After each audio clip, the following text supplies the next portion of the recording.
Hello, everyone. Welcome to another episode of the Pixelated Echoes. We're now on episode 22. Wow, we're getting up there in almost the 30s. I do have to go back and put some timestamps on the last few episodes. So I will do that for sure. Around 30 episodes is when I set to myself that all of the episodes will be uploaded to Spotify.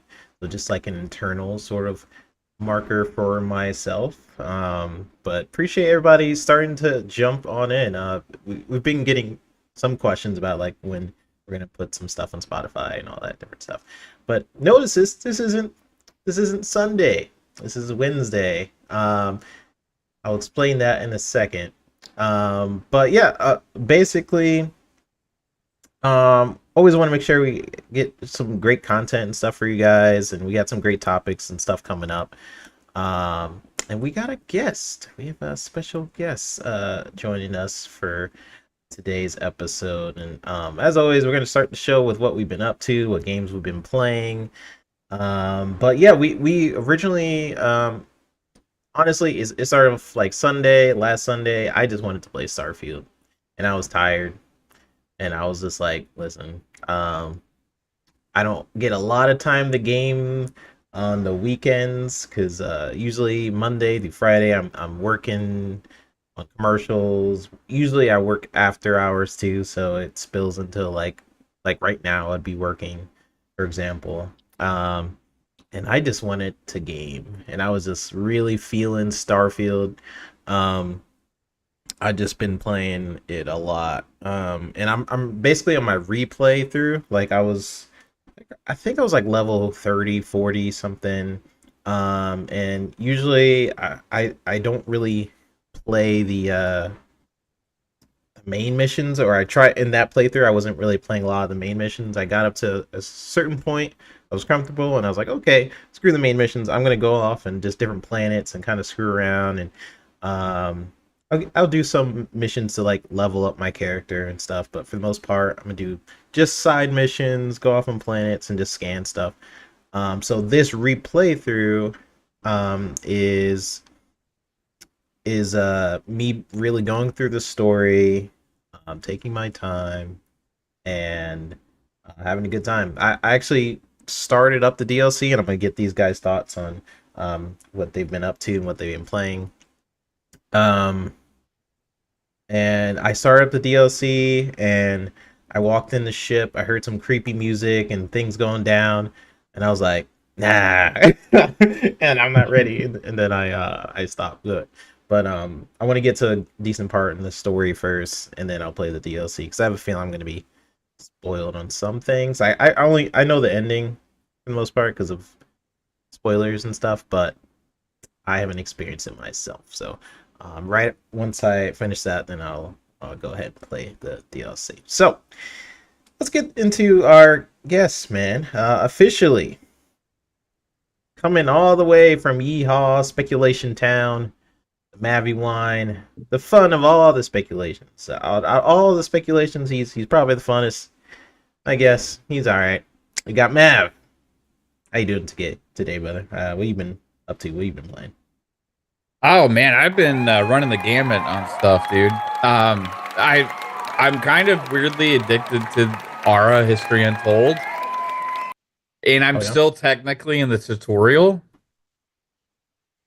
How And long is that tutorial? I've put over 16 hours in it What the heck? because the tutorial is literally like you do like a full play of the game like as a nation, and I just like I've been enamored with that game. It caught me by surprise how much I'm actually into it. But I try sometimes and some days not to play it because I know if I start, I won't be able to stop. Yeah. Right? Yeah. It's one of those games that just keeps adding, stuff and adding things, and then you keep adding decisions, and then you got to see how things play out, and then you got to wait for this to happen. Then you're like, okay, well now that finally happened. Now I can do this other thing, and it just constantly is grabbing you and pulling you forward, right? So I'm absolutely in love with that game. Also been playing a little bit more Age of Mythology Retold. I've been playing some NBA 2K. Been dabbling in some Madden. I've been playing some Kill Knight. I streamed this other game the other day called the Kimbot, which actually really took me by surprise. I was having a lot of fun with it. It's like a it's kind of like a Ratchet and Clanky kind of indie style game. It's like it's only $20 and it's in the storefront for all platforms and stuff. But it actually played really well and is really fun. And then it took me by surprise because it had space combat that reminded me of Star Fox. Mm. And I was like, holy crap, this is really cool. That was a cool random level that I didn't see coming also. So I played some of that. I had been playing some RoboCop. I just been playing everything, man. And I really shouldn't be because I am playing too many different things and there's too many other things that are just coming out. Like I Does haven't touched does Vessel of playing Hatred yet. different games like screw up like your thought process of controls? Because for me, it Yes. does. Don't Yes, it? it Okay, does. okay. Yeah. Yeah, if I stay away from a game for like a week, I like have to learn the controls pretty Yeah, much again or get used to them. Now some games I don't, right? Like Halo, yeah, or like specific games that I just have played so much that it's just like riding a bike, you just somehow your muscle memory or you just know it. But if you play like a new game and something you haven't played a while, right? And then you come back to it, and yeah, that always gets me. That also happens sometimes when you switch platforms. Like if you play, like I play on Xbox all the time, but if I would randomly hop on a Switch or a PlayStation controller, it's always like, wait, the buttons are weird. I got to get used to that again. yeah, yeah. But overall, man, yeah, it's just gaming isn't for me. There's just an endless amount of stuff right now. So Uh, Xbox does have games? oh, a ton of man, that's so much, dude. Wow. Vessel of Hatred came out. I haven't even had a chance to dive into that yet. I'm gonna probably get it sometime, maybe next week, and then really start sinking my teeth into that. Shattered Space for Starfield. They just had that come out. Like I talked about, Aura and Age of Mythology Retold. And then we got Stalker 2 coming around the corner. We got Flight Sim coming around the corner. We got Indiana Jones. We got Call of Duty still coming out this month. Yeah. I mean, dude, it's like it's pretty damn crazy to think about all the games that we have in a short time span. It'd been nice maybe if they'd been spread out a little bit more. But I'm super happy Okay. with gaming on Xbox because they're saving me a lot of money with Game Pass, that's for sure.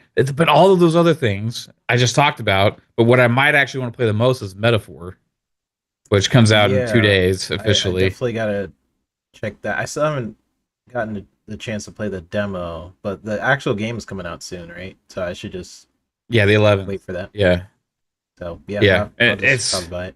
and it's probably a game of the year contender, right? And I played I played like an hour and a half of the demo and the prologue, and I was like, this is amazing, absolutely amazing. Mm. Kate's been just playing nothing but Starfield Shattered Space. She's just Yeah. lost, and she's like saw some of the discourse online and stuff, and she was telling me like, I don't understand what are like. There's so much new content. She was like, oh, there's so much new stuff. Her mind's blown about how much new stuff there is in the game, and it goes to show you the people that like review it right away. They beat it and said, oh, it's 5 hours. I'm done with it. Right? They just kind of plow through the story. They're not really taking in all the new things that make a Bethesda game a Bethesda game. But to each their own and how they play stuff, right? But that's never how I would play like a Bethesda RPG. I just kind of get lost Yeah, imagine just in it. speed running through Skyrim the first time. Like, you know how much stuff you miss? Oh That's yeah, like insane. yeah, It's yeah. not. It like some of the reviewers, they do that because that's what they want to do to get their reviews out. So they'll say like, yeah, I'll put a lot of time in and whatever, but it might be 30 hours or 40 hours or whatever, which is a good amount I or mean, something. reviewers were But saying like, like 7 hours. Like they were saying like I beat it in like well, in I'm eight talking about hours. like I'm talking about like the main game or Oh whatever yeah, the for main game. Yeah. reviewers saying that's a lot of gameplay, but you can like play for 40 hours in a game like Starfield and not even scratch the surface, Yeah. right? And that's like the kind of thing I'm talking about. If you spend 5 hours in Shattered Space, you're only scratching the surface, right? Yep. And the other thing that's kind of like a misrepresentation for, no, I'm going on a tangent, but for Starfield and like the way that the expansions are is some people, like a lot of people just like to, hey, this is new content, I'm going to play through it and be done with it, right? But for me it's like an additive thing that's always there. It's not just something that's meant to be like, hey, you just play through the story, you're done, right? Like this place always exists, these things always exist, there's tons of different things to do and explore and build upon with that. So it's different than like a story based content for just like a narrative action game. You know what I Yep. mean? Like, and I don't think some people really see it that way, but Yeah, for it is what sure. it is. I mean, yeah, 100% agree. When I was playing it the other day, I was just like amazed. Like I was just walking Yeah. around and playing it, and I just had this moment that I don't really have very often with games where I'm just um really just I feel like I'm just stuck in the world. Hmm. Where I'm just like really soaking in everything around me. I'm just loving the systems, me just really being intertwined with different like oh I should go here and there and there. That decision making I don't have very often with games. So I'm trying to really enjoy it. Is I'm really loving Starfield. It's like one of my top games. Like it was one of my top games last year, but now it's like I'm really diving into it. There was a lot of games that came out around the time period of Starfield last year, so I was trying to play everything, but now I'm just really in Starfield land. Let's get to, of course, can't forget my co-host, the racing legend, the original Felix the Cat, who's graced us with his presence, the fuzzy Belvedere. How you doing today, brother? And what have you been playing? What have you been up to? Oh, great to be here with you guys, man. Just so much gaming stuff to get into. But as far as what I've been in or playing lately, a lot of Sifu came to Game Pass recently. Already beat it on Steam, beat it on PlayStation. So now I got to get my Xbox achievements on it. Having fun with that. That's one of those fighting games where I don't think I can ever get tired of it, as far as like you can do the different mods like after you beat the main story and stuff and get some of the extra points so you can have like an unbreakable weapon, or you can make yourself invincible, or you can adjust age and things like that. So having a ton of fun with that. Encourage everybody to give it a try if you haven't picked it up before. It's definitely kind of like that old kung fu flick, but more personal, I guess you could say. A pretty good time. Then I got to finally figure out how to get the DLC for Starfield, the Shattered Space DLC to proc. I had to basically uncheck what I had at Constellation or something like that. Because before, if you have the marker pointing back, I guess it still wouldn't proc, but immediately after I did a grav jump with that unchecked, yeah, it procced.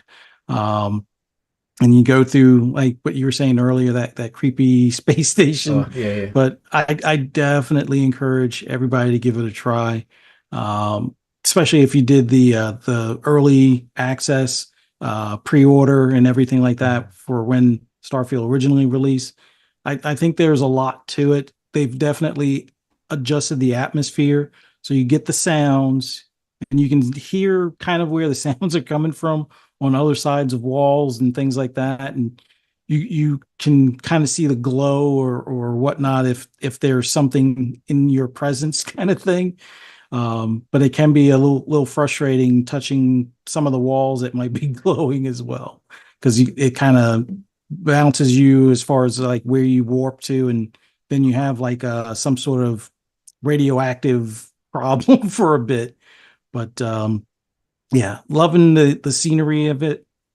I'm taking my time with it. I know you could probably, speed run through it, but now that there's more Varun weapons and there's a large variety of them, I'm gonna wait until I can get some better rolled, like hopefully a gold tier, because I got a couple of blues and a couple of purples, but I want to see if I can get a legendary one that suits my playing style and stuff like that. But glad I saved the Andreja storyline and stuff like that for now, because it kind of goes all hand in hand with this storyline. But yeah, I'm having a ton of fun with Shattered Space. Only about somewhere about 4 to 6 hours in, not counting like some of the bounce around stuff as far as whether I'm selling some of the things I find or collecting those shards and stuff like that. I'm early on, but I'm taking my time with it. And then outside of that, still playing a good bit of Undisputed, which I think dropped today. Like I think a few people had like the early access if you did the pre-order, but now with it being its full 1.0 release, enjoying that.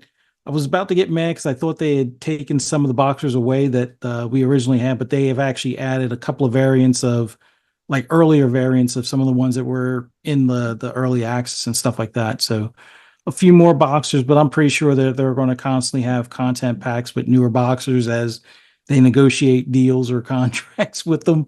I guess that's probably the biggest drawback with a boxing game today is just that a lot of the talent that's out there or some of the talent from the past are going to want their own revenue or special deal kind of thing for their likeness in the game. But it's so far the boxing does feel a good bit better. The refs they might need some tweaking, so there's a few other things that they will probably adjust accordingly depending on feedback. But love that we have a actual boxing game and you don't have to just use UFC in the stand and bang mode that they've had in that for a few years now. But other than that, have yet to touch Diablo. I know once I do, I'm probably going to fall into that. So it's Yeah. going to have to take a back seat until Shattered Space is either complete or until I'm, spaced out kind of thing, which I don't think will probably be an issue or a thing for a couple of months now. So it's full on Starfield for a good bit, at least probably until Indiana Jones drops and stuff. But Yep. man, just so many games in a short period of time. I haven't even touched Metaphor yet, which I want to give it a try because I'm starting to get that FOMO feel as far as everybody's having a great time with it. I've yet to play any of the personas really, so it's like I can kind of let it wait. But yeah, this is like the packed time of the year, and we got some big titles not too far down the road. You got what later on this month? You got Call of Duty as well. So yeah, it's yeah, pretty busy, but still having Yep. fun gaming. So Yeah, it's a lot, man. I had a couple of really cool moments in Starfield. I was telling them on the green screen in one of the shows where I had the mission where if you do something illegal, the UC can come after you, and I think it's random. I'm not sure how it happens. And you have an opportunity to work with them to basically betray the pirates.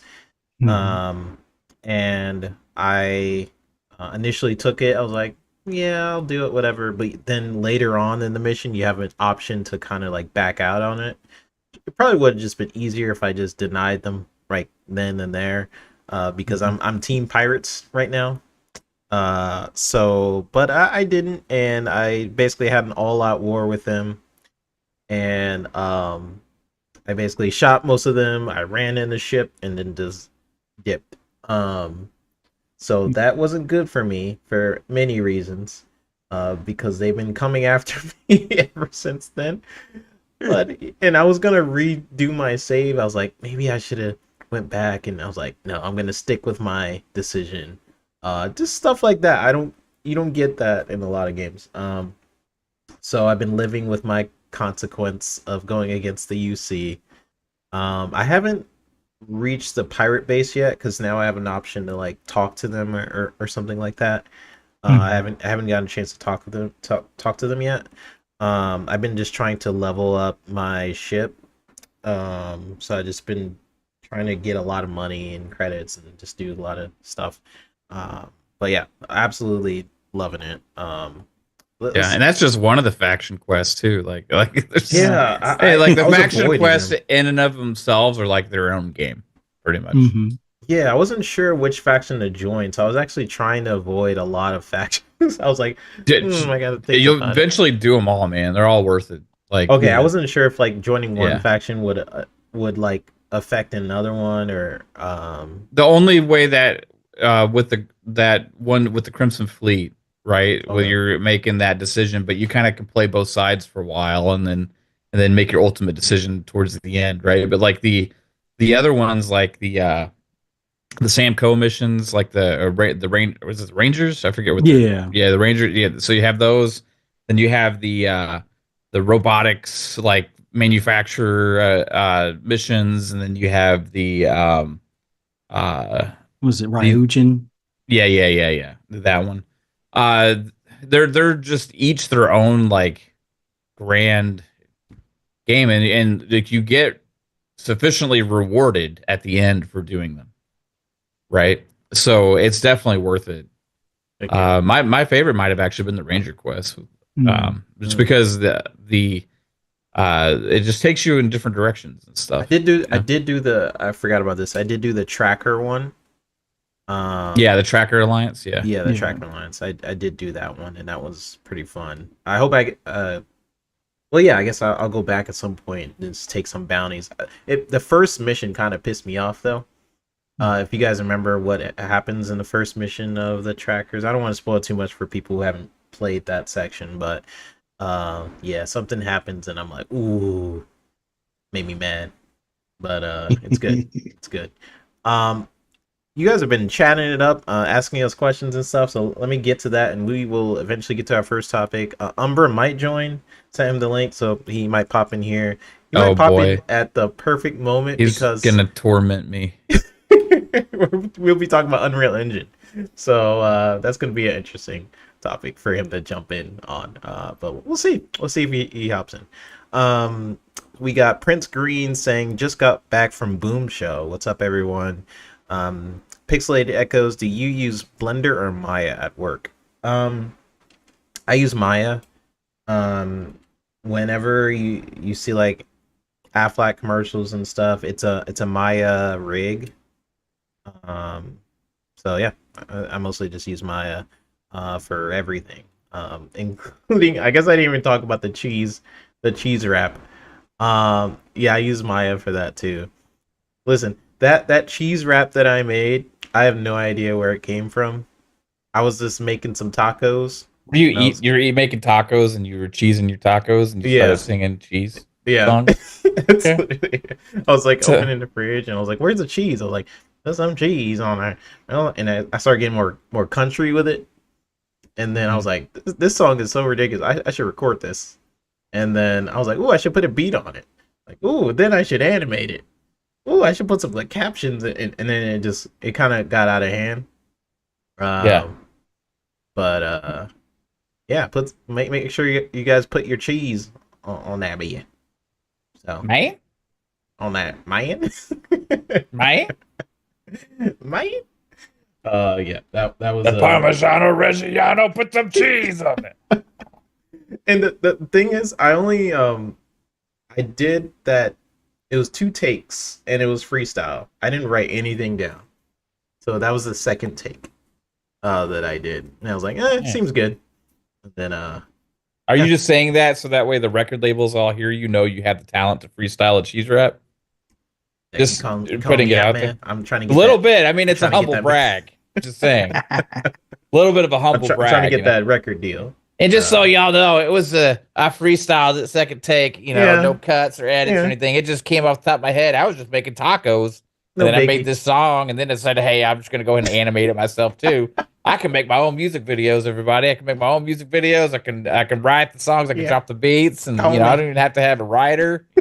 Just like Yeah, you know the deal. You know the deal. yeah, But no, that was so crazy. Let me go down. Hey Pixel that's how fan, Omar 3-bit Tony. pony happened too. By the way, just Three. randomly What happened? with 3-bit pony. That's how that happened. Oh yeah, yeah, I guess so. Things keep dropping around me. I'm not even moving. Um, we got Poison Maniac saying, "Welcome everyone. Hope you're having a great evening, panel and chat." Of course, of course. Verg, Base Brizzle, 3-Bit Fuzzy, and Mav. What is good? Hello, good sir. Someone asked some questions. I tried to play Path of the Goddess today, so from Calorie for the first time since launch, and I completely forgot all the controls. Yes, that happens to me. It's why I got to the end of Witcher 3 so many times, and then I would take a break, play another game, and then when I come back, I'm like, I'm just getting wrecked because I don't remember how to play this game. I don't remember where I'm at in the story. I don't remember what the heck is going on. So then I restart it. I did that with Witcher 3 probably like 4 or 5 times. I still haven't beat Witcher 3 because of that. We got Cyber Gunter saying, "Can you access shattered space after doing the first mission?" Some people say you have to be rank 30, but I wasn't, in my replayed character, I wasn't rank 30 and I was able to see the mission. So I don't think you need to be rank 30, but I do think you need to at least beat a couple missions. I wouldn't want to play the DLC with a level 1 character. Maybe that's just me.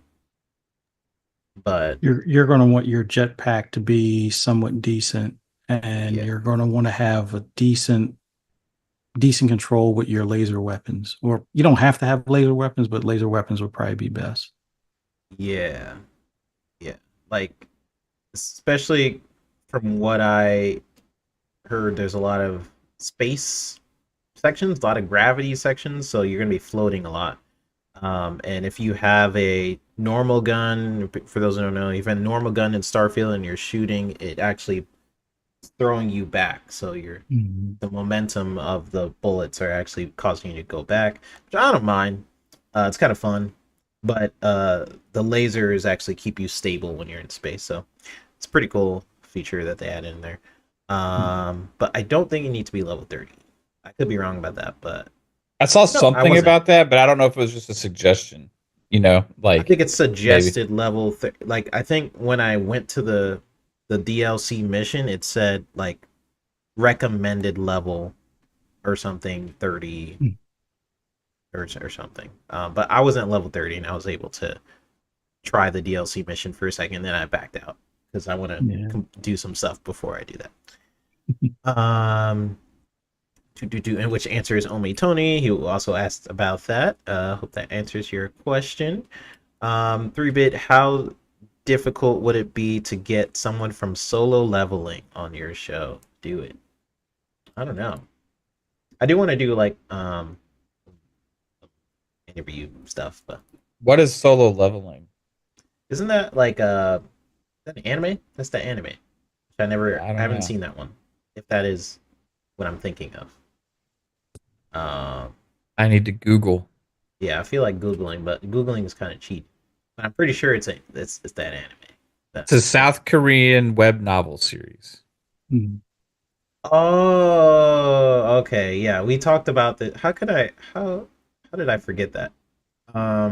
We were talking about that with the creator of my vampire system. We were talking about solo leveling. I don't know how I forgot that.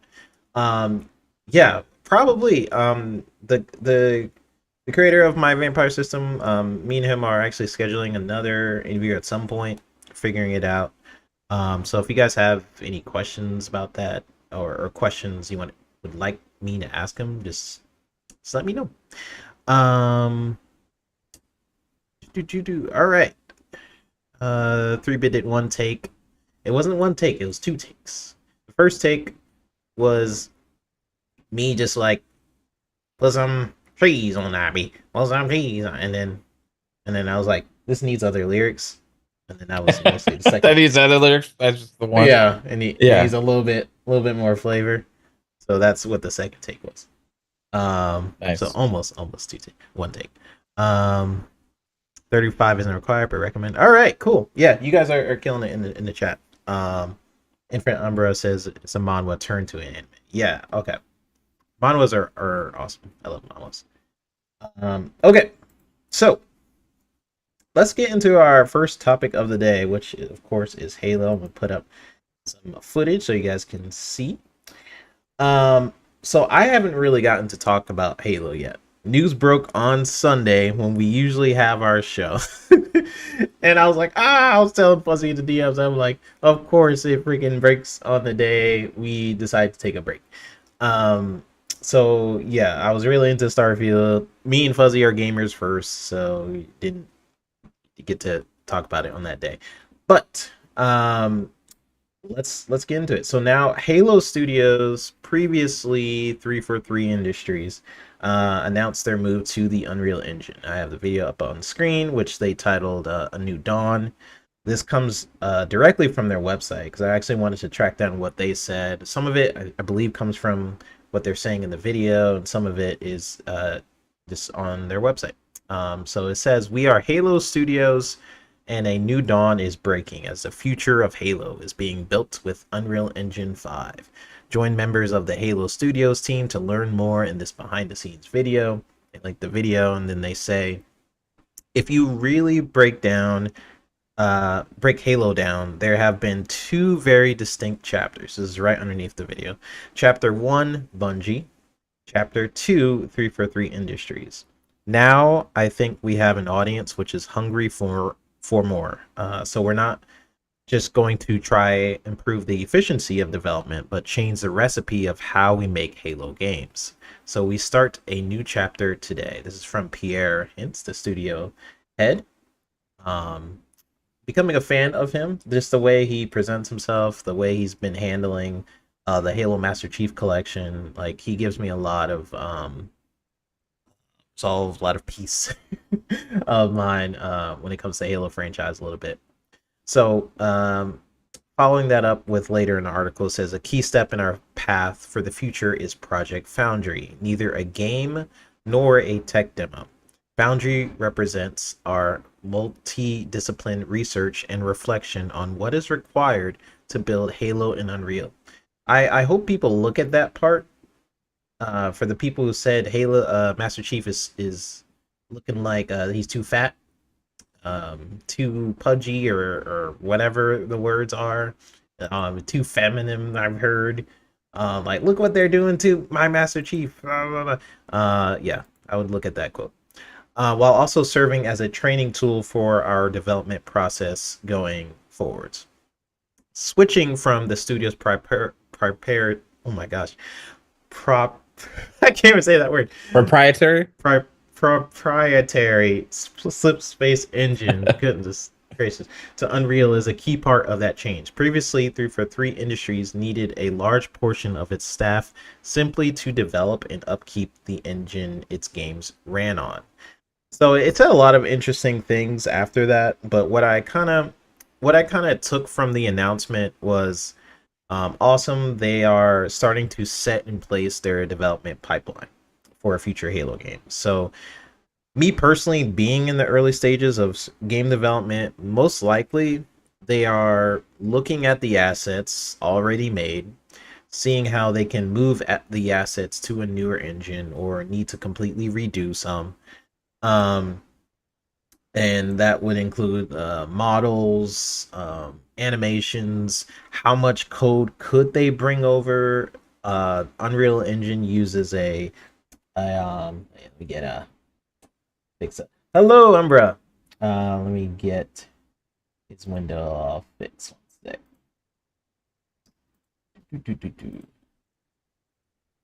I got Mav and Umbra in the same window. We've There merged. we We've Get cured him, racism. get him out That's of my right. window. We've cured racism. White and black finally united. But you can't see either of us. He's actually like ruining everything. There you go. All right. I'm fixing it. Mav protested the unity. Now we have separated again. See what happens? It's 3-bit. He's segregating the podcast right now. It's an accident. You can't be in the same square. I'll get it square in there eventually. But people know Umbra is there. For now, you know what I'll do? What is that vertical black bar just going No, up and down? it was supposed to be his window. It- What I'll do? You need to work on that alt. Yeah. Here. I could just stay in a black square. You know. I'm pro No, black, so it works. you get some text at least, Okay. but you get the aerial text. You don't even get a fancy text. Ariel. I'll take it. If he wants to hang out in my square, that's completely fine with me. No, Oh no, you that's- rejected me already. It's too late. So yeah, so the Slipspace engine uses Blam script. Unreal Engine uses like mostly blueprints, and you could use other forms of language too, but mostly blueprints.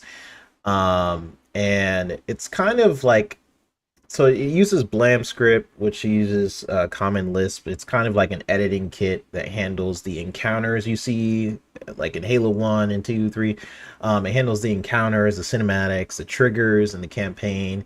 The respawns kind of synchronize across the networks. That's why in certain Halos you get a bug that's like in Halo 2. You would also get it in like Halo 3 in terms of network stuff. Halo 1 through Infinite, that means around like 7 different Halo titles up until now have been using that same engine. So Halo 1 and Infinite are relatively the same engine. Subspace is kind of like a modified Blam engine. And Umber is here, so we're definitely going to be talking about the Unreal. But Yes, yeah, sir. yeah. But I guess the biggest problem they face going forward will be the optimization, kind of geared towards their needs. Like Halo Engine was fantastic for handling theater mode, multiplayer. They use the Havoc engine for its physics. Halo 1 was the only Halo that didn't. It had its own custom in-house physics engine. So yeah, it makes sense to start setting up now the models, the materials you're going to use, the grass, figure out how lighting looks on some of the environments, like that pillar we saw. Like if you're walking around in an environment, you want realistic grass in an online game, but that grass needs to be optimized to not be so detailed that it hinders performance, for example. And you also need to make sure you're getting the feeling of Halo. The animation systems they have to figure out now in Unreal. Like, how does that look? Most of that they have to completely redo. But that cutscene, for example, like the cutscene with the sword, that was clearly hand done. Like it wasn't mocapped. I don't think it was mocapped. I could just kind of tell from looking at it and having to polish up mocap files all day. So like most likely their animation systems aren't set up. I got all this from looking at the video a million times. So yeah, a lot of work needs to be done. However, what they gain is people being brought on board don't need to learn a whole new engine just to be brought on to the team. Like 343 had a problem with bringing in all these contractors with say like 6-month contracts. Then they spent a lot of time just learning the engine, and then their time is up. Right? The Unreal Engine is a standard for many studio hirings. So while they have to rebuild a lot of their pipeline, they also gain sped up development due to if there's a problem within the engine, most likely there's a documented solution as well. So let's bring it to our guest first, Mav. So thoughts on the announcement, all the stuff I said, you can comment on. Because I didn't get to talk about this yet. So the way I see it's like I think it's super exciting. It's cool that they're doing even a third person in Infinite, and then we got the announcement of this during that Halo tournament. Yeah, so just overall thoughts. I haven't got to hear your thoughts on it. I haven't heard Fuzzy's or Umbra's. So yeah, what are your thoughts on the Halo announcement? Yeah, just first off, like, what power of a franchise of a game to dominate news on a Sunday and really over the last couple days is all anybody's been talking about, really. Even with all these other games coming out, all this other stuff, everybody's still talking about Halo. All the biggest streamers, content creators, and tons of people making videos all about this, right? Over the switch of an engine, Right? What other game or franchise has the power to dominate? Imagine any other game switching engines. I don't care what it is. I mean, maybe if they said that Call of Duty was going into Unreal, right? It's something like that. Like, well, people are, oh wow, they're going Unreal for Call of Duty. Yeah, I can imagine that would be pretty interesting, but like not cause even the hype that this has caused, right? From the community and from the fan base and from people looking forward to it. You automatically also have the people trying to like throw their Debbie Downers in there and all that kind of stuff, right? Just like, yeah, but I'll believe it when I see it. Or you'll have like that kind of stuff, or the other things, and he's fat now. Oh, why'd they make him fat? Like we're talking about a freaking Foundry level research project that's like not any kind of final product kind of thing, and people are trying to create a Craig situation out of this thing, right? Yeah. For Master Chief, but ultimately, like what we saw, I thought was pretty damn amazing, right? For what they are doing. The other aspect of it was if you actually read like the whole Xbox Wire post, which I have a very long like interview style article there with Pierre Heinz, who is the studio head. And yeah, and Pierre I trust also. That guy is has them on the right track, I think. The Foundry stuff that we're seeing is representative of what the level that they're shooting for future Halo games, right? That they even went as far as to say what we see here could actually show up in the Halo games. This is not just a tech demo. This is them building things to learn and teach themselves to make Halo in Unreal, right? So this is representative of the kind of things that they want to do. And that was exciting also to kind of hear that. That they're kind of using that as like I said, the foundation, right? The foundation of the franchise going forward, right? This is Unreal, huge transition. Now, I was originally back when Halo Infinite launched, I was super down with split space. I was like, heck yeah, I wanted to make sure that we kept the feel for Halo, right? And that was my concern, right? That people are saying that you have the music on the video. Yeah, I turned. Yeah. The concern is like, okay, if we have this like new engine Unreal, will it feel unreally kind of, because like there's a lot of Unreal games and a lot of them kind of had that same kind of feel and stuff to it, right? And I didn't want that to be the like feeling of Halo going forward, a generic-y kind of Unreal thing, right? And instead, Jonathan says, "Now tell me now start over." No. Overall, I just was worried about that. I was worried about the feeling, right? But along the way, when we got Infinite, I thought Slipspace did a great job of bringing the feeling of Halo, and it also looked amazing, right?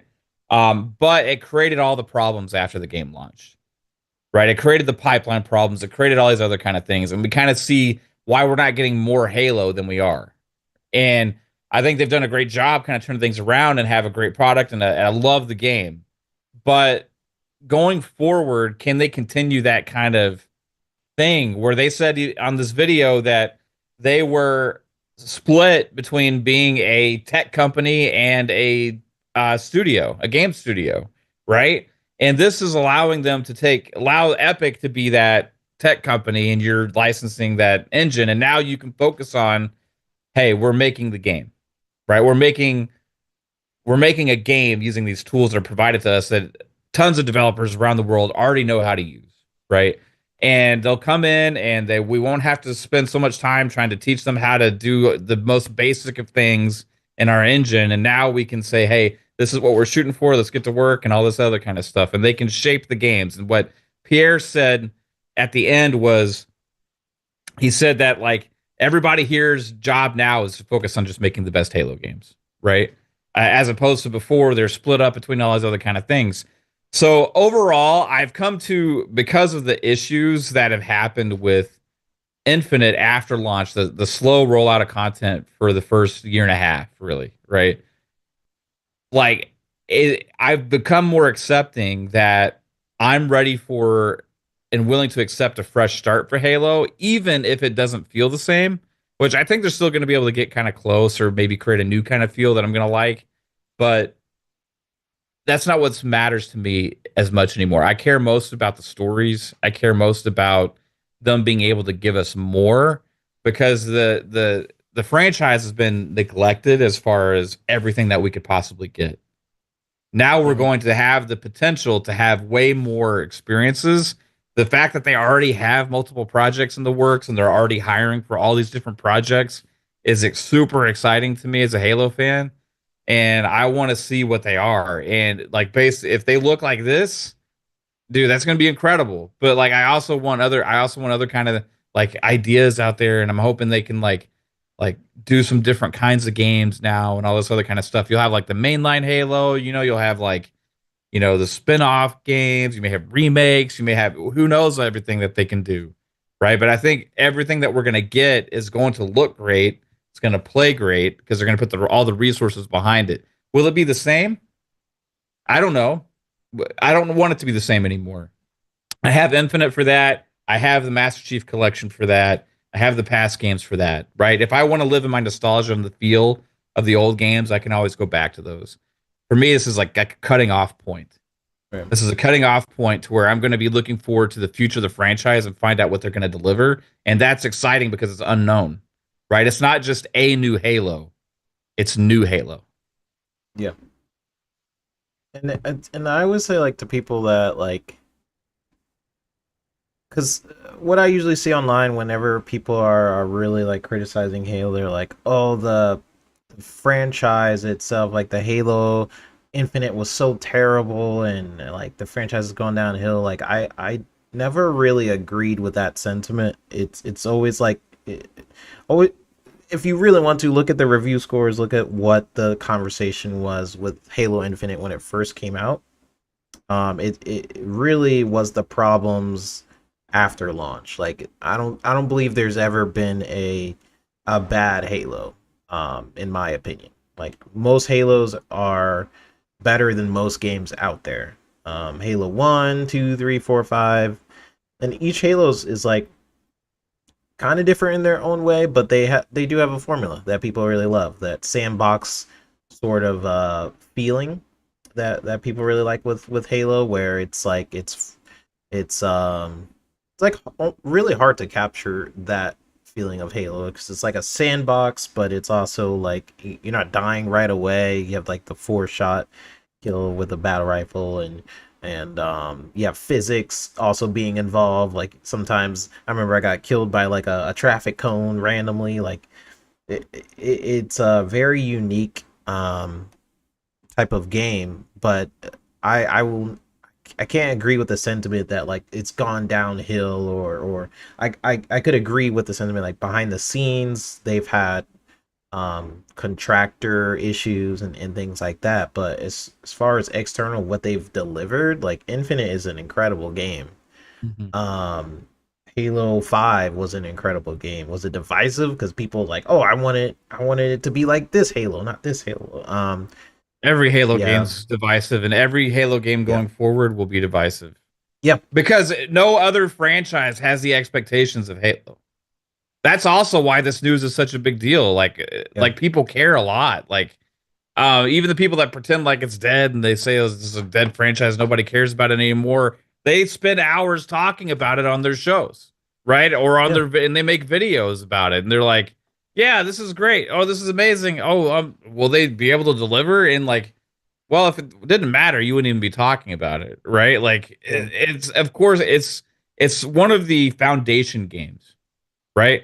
Like, Halo is a foundation game for the industry. It's a foundation game for a genre. It's a foundation game for online gaming. It's a foundation game for a platform, right? Like, you have certain franchises that have been able to kind of ascend into meaning something more, right? You have like Nintendo has Mario, right? Xbox has Halo, right? PlayStation, don't forget, we won't even get into that one because I don't even know what to pick. But Um, based on those, you know what I'm talking about. Like, there's certain franchises, and certain games that kind of set the table for the future, Yep. and Halo's always going to matter, right? And what the other thing I will say that my biggest takeaway from this 3-bit was that in the back of my mind, that when ABK was acquired, right, and this little birdie was like, well, they get Call of Duty money, and Halo is doing good, and Halo's profitable, is still successful, but like, is it going to matter as much to them anymore? Because they don't have the pressure to be the big franchise for them anymore. They have other franchises now that are make more money even than Halo, right? So it's like, well, how is it going to stack up with their future plans if people always talk about being disappointed with things, and it always has so much scrutiny and all this other kind of stuff? And this for me was like really awesome to see that they are saying, hey, this is still our baby. Like, this game is still going to matter, and not only matter in a little small way or matter just to the core fans. We're actually doubling down on it, right? The things that we've been concerned about for the most part, or even in the back of your minds, little things of doubt or whatever that you have whenever something happens or some kind of news comes out. It's like we find out that Xbox is doubling down on all the things that actually matter, right? When they closed the studios, and we were talking about, oh, are they going to not be investing in these new IP and all these different other projects anymore? Are they only going to focus on the big projects, right? Then we find out that they just started a new studio over and another with Infinity Ward or whatever, and they're starting another new project and all these other kind of things. It's like, oh, okay, yeah, well, everything's good, right? And they keep doing this stuff, and that's the most promising thing here is like they are doubling down on everything that matters with the making of their games and their franchises. And that's super awesome to see this, because we're going to see more Halo than we've seen in a long time. Yeah, they said Halo projects. Yes. So not just one, not just singular. And then in the background of the video, they had a date for Master. It was like the Master Chief Collection logo. It's actually it's played a couple times on the screen, so you guys will see it eventually. But it had a date for something happening at November. There's an anniversary, 20th anniversary, I think, for Halo 2. Yeah. Okay. So that looked interesting. Whatever whatever that was, but I mean, I agree. I'm in the boat. Like, Halo has such a weird, toxic fan base. It's always kind of had. Yeah, you have the people who like love Halo, where they want it to stay exactly how it is going forward. Like, you have to keep the formula. But then I always talk to those people. I'm like, Halo 2 and 3 are pretty different from each other. Halo 3 and 4 are pretty different from each other. And Halo 4 and 5 are very different. 5 and Infinite are pretty different. Does it keep the same sort of thing? Yes, but they did change it up pretty. So something that's interesting though is like, because I've already had this come up from a lot of people in the chats. Yeah, is that people are saying, but they got to launch feature complete with the next game, right? But I'm thinking like they're moving to a new engine again and Unreal. They're going to have to completely rebuild all of these modes and everything, right? Like completely. That's what I was talking about in the beginning. They have to completely figure out a different animation system for guns, so they have to almost scrap what's in Infinite, most likely. That's why the scene of the cut with the sword, whatever, was hand done. It wasn't mocap. They're figuring that stuff out. All the systems, the UI and all that, they got to figure out how it works seamlessly together. Unreal Engine, making sure all that is optimized at the same time, because Unreal Engine is great at making things look shiny. But then a lot of developers just stop there and don't try and optimize their game. It's a lot of work that's going to be ahead of them, right? Yeah. And so you guys are right, but moving on to Unreal Engine, we already know, you all have spoken on it already. It opens the door for so much more. Yeah. And without them having to bring people in, you spoke on it a minute ago, a while ago, rather, when you mentioned that people coming in now don't have to wrestle with an old engine and learn that thing. And most people are already learning Unity and Unreal out the gate. So, but I say this is I'm going to use a Bible quote for this one. My grandmother would be proud. To whom much is given, much is required. If they're going to be the flagship of Xbox, which Halo is, it's the house that it's the game that built the house of Xbox, right? They're going to have to step up to that challenge. They're under a new studio name and everything, a new direction, new vision. Well, show us that. Now is the time to show and prove. They've gotten it right where they come from 4, where they got the campaign right and the multiplayer wasn't so right. Then they had 5, where the campaign wasn't so right, but the multiplayer was beloved. And then they got Infinite, where they got both, I think, fairly right. Minus some issues on mishandling of the campaign, where we didn't get the biomes and all that, right? But and the multiplayer was solid at launch. And that's why I had this issue when I was on Boom. I said, what is this weird belief that Halo Infinite was just trash all of a sudden because the content thing wasn't there? It's a ridiculous narrative that's just revisionist in its history, right? Like Halo Infinite is a great game. It just lacked content. So that being the case, when I say that and going to your statement there, Mav, when you mentioned the feature rich, content rich, I believe that's what they need to do. They can't. I just don't know if it's like how feasible it is for their first game. Well, I don't think it'll be their first game. I don't think it'll be the first. I think the first will be the Halo CE remake. Right. Hey, the follow up to Infinite will be the second. So they'll have that. They should have it ironed out. And also bringing out the remake, they'll give them more time to bring all those things for the next Infinite, follow up.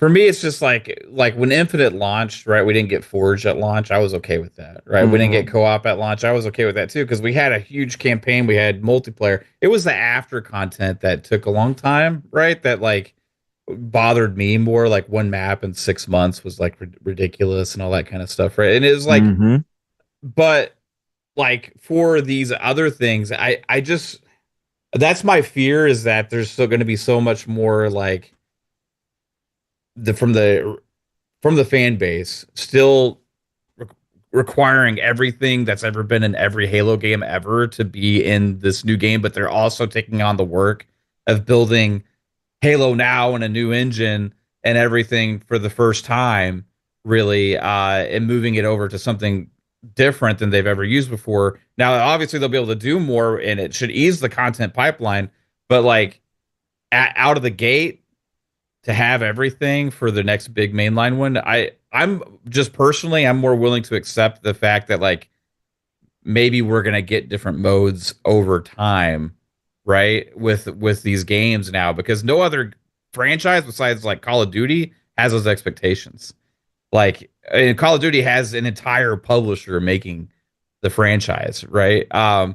So it's just like co-op, split screen, campaign, multiplayer with all the maps, but it has to be next level graphics. It looks like nothing we've ever seen before. And it has to feel exactly like every Halo that's ever felt. Like there's all these like expectations that Halo fans all have, and you're not going to ever make anybody happy.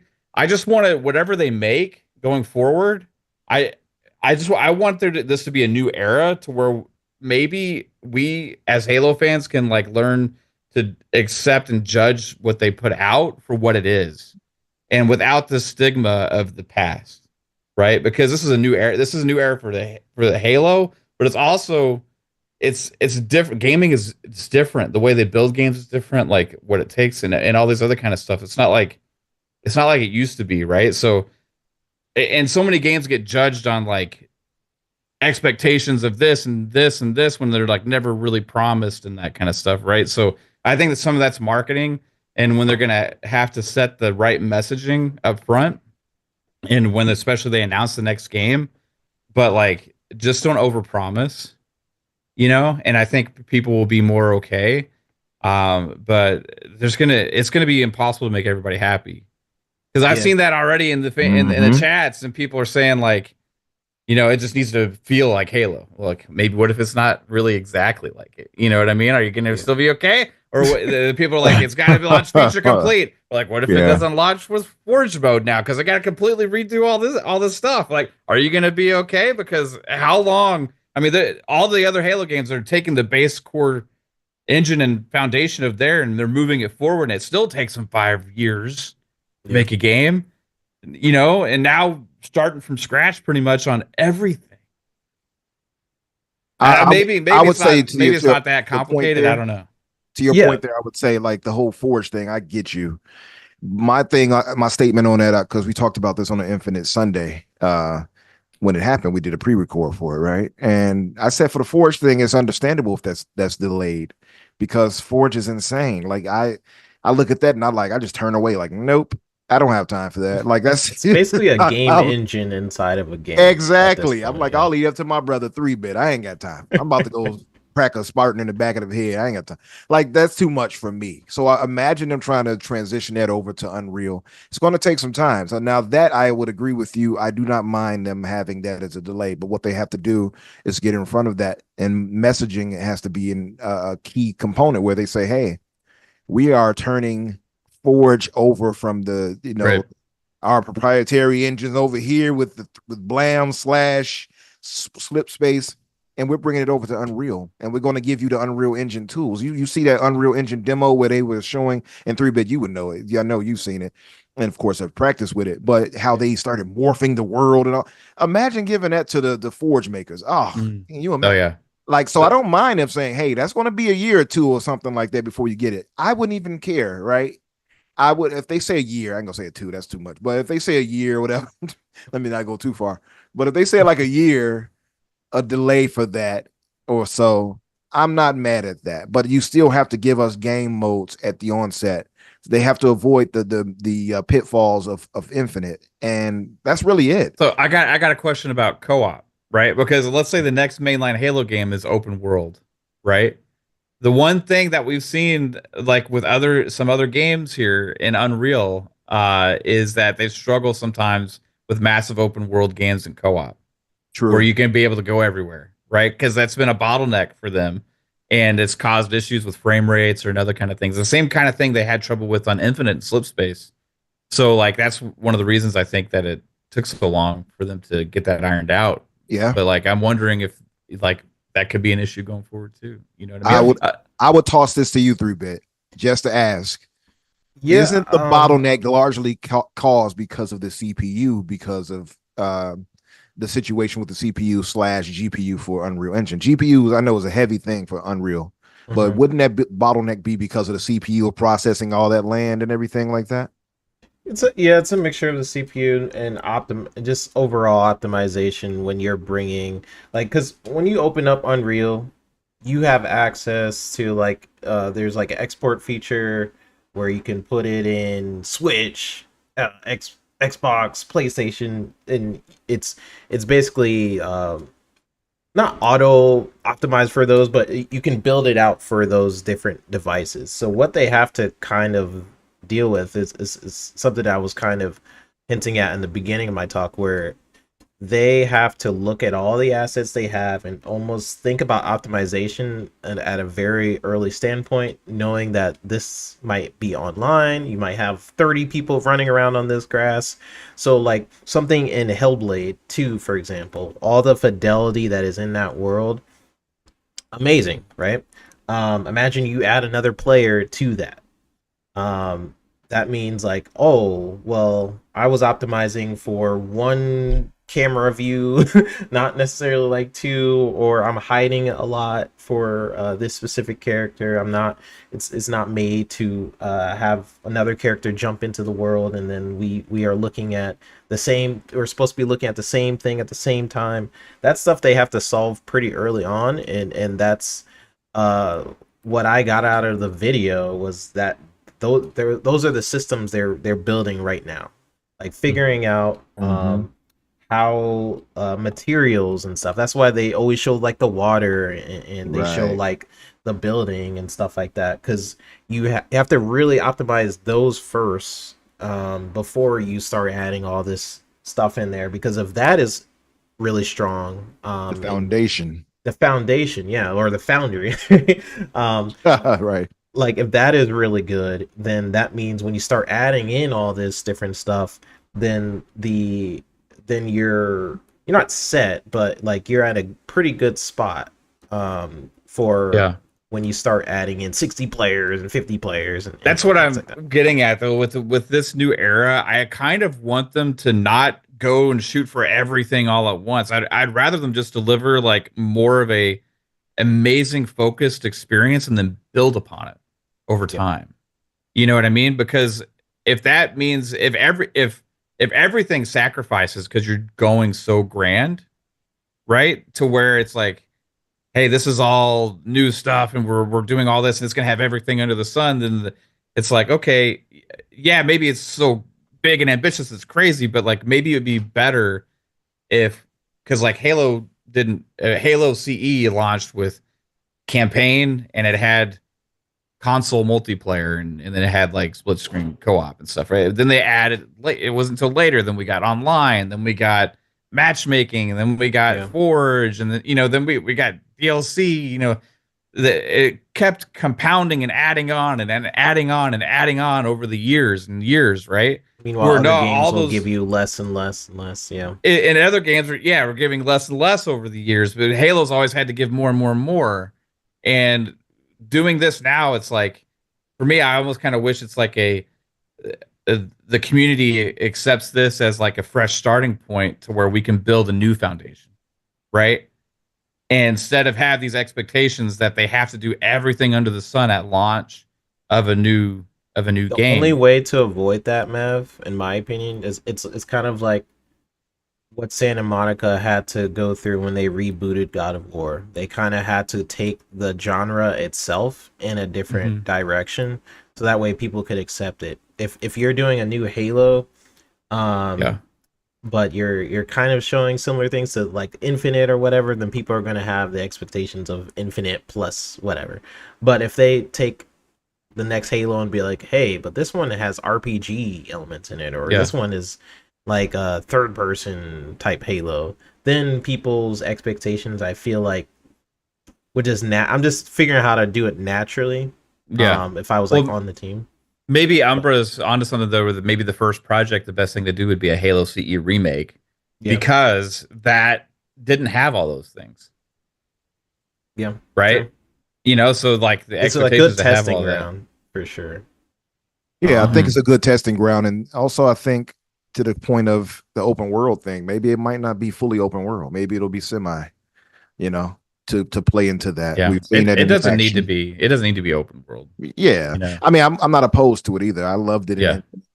They just missed the mark when it comes to biomes, which we came to find later. They had them there, but they had to cut, right? So it's just a matter of that. But it's even going to that point. The reason I pointed out the whole CPU GPU thing with Unreal Engine, and I know it's GPU heavy usage typically. It's very GPU.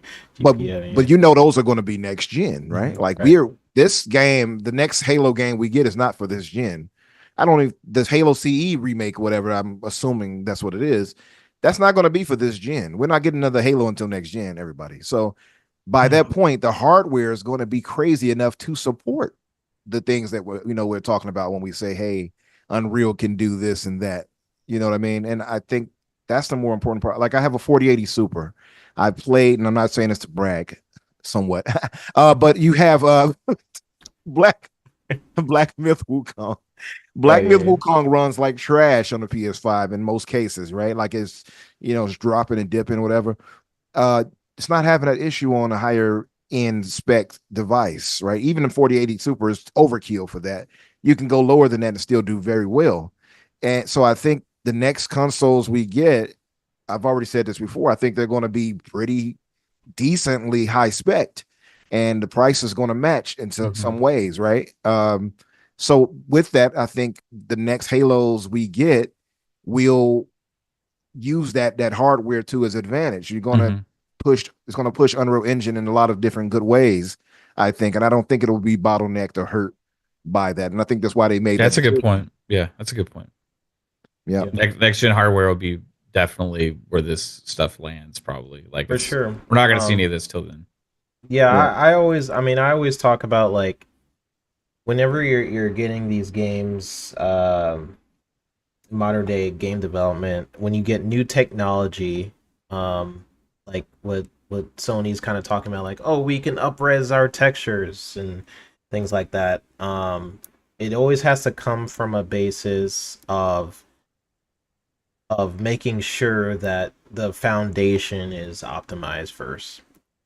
If your foundation is not optimized first, then everything can fall apart really easily. Um, and we've seen that in several occasions where we see a really beautiful game in Unreal Engine. We've seen this countless, like Jedi Survivor. We've seen this Black Myth Wukong. Um, Great looking games. They run terrible, but we've also seen some pretty good Unreal Engine 5 games where it looks great, performs pretty well. I'm thinking of like Hellblade 2 and some other Unreal Engine titles.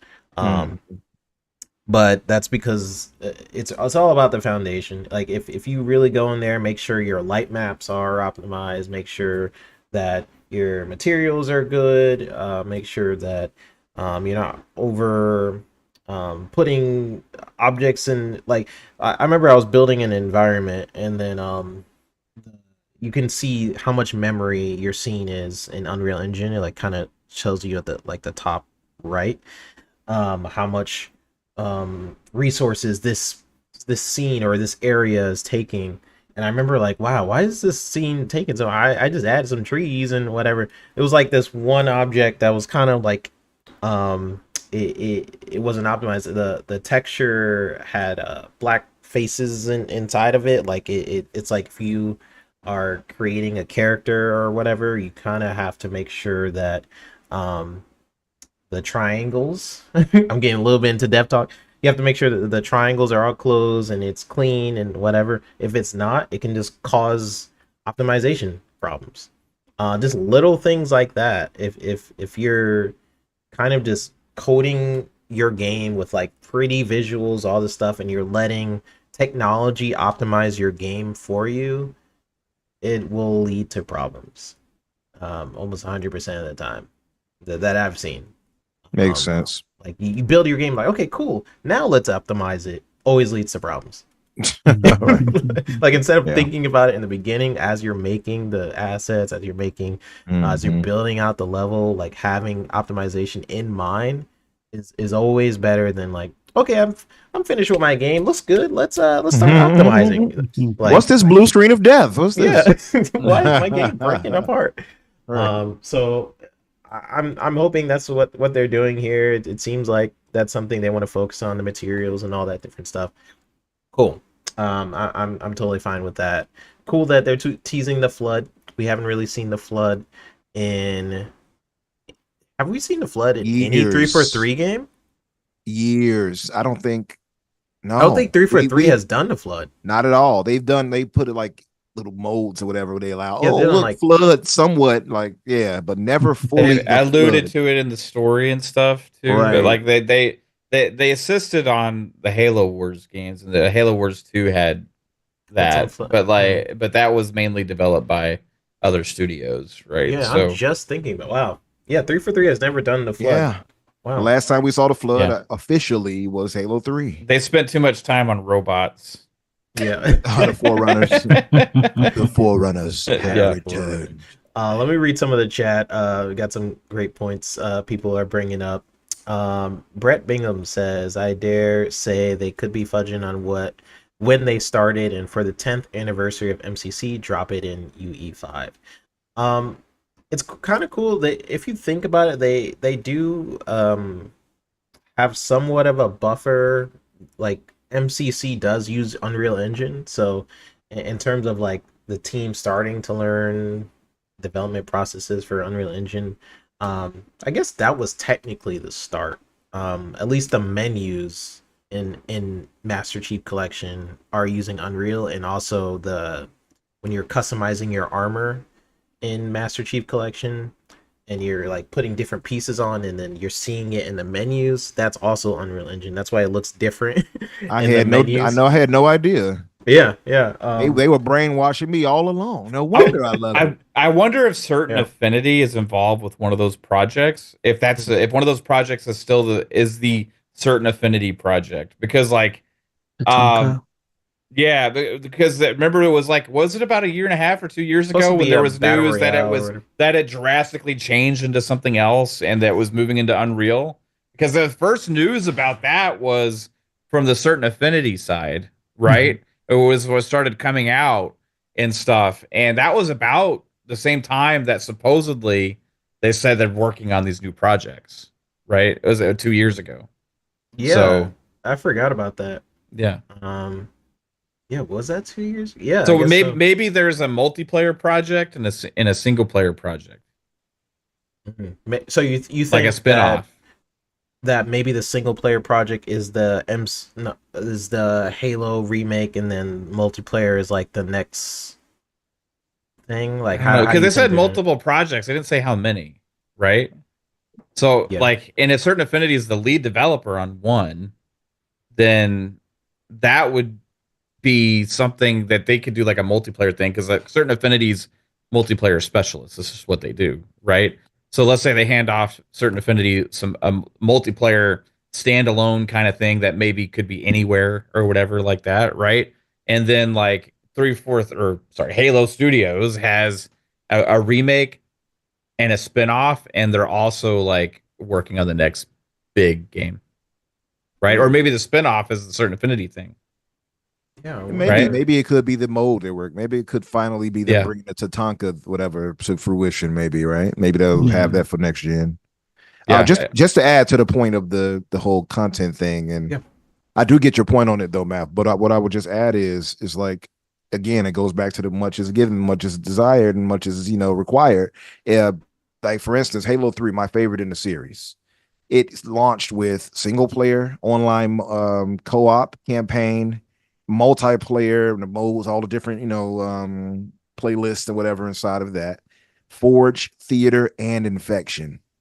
Right, Just but just that was a different era, I right? I And agree. so, like, what my point has was about this is that we've expected that level of Halo ever since then, right?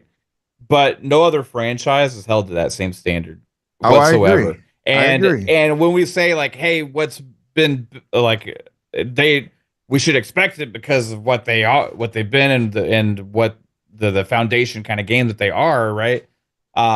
But there's other games, tons of them in the industry that hold that same standard of being one of those kinds of games. But the only one we hold to that standard of having everything and judging it based on every old game that it has to have everything that every one of them had in the past is Halo, No, I right? agree. There's an So unbalanced thing it's there when it like, comes to that. But I'm yeah, I'm just saying, like, that's why I say it has to be within reason. That's why I say the messaging has to be right. 100%. Yeah. Forge is way crazier now than it ever was in part three.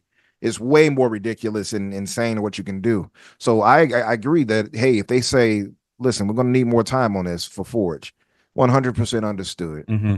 But the very least they can do is give us rather good content when it comes to the multiplayer stuff. Give us good content Oh, when it comes if 100%. you add Yeah. DLC for campaign. Those are the things they messed up on, I guess, and missed out on for Infinite. That's the only part I Yeah. would point out. Forge and The stuff like that, multiplayer, I'm good with that. They can wait the on that for me.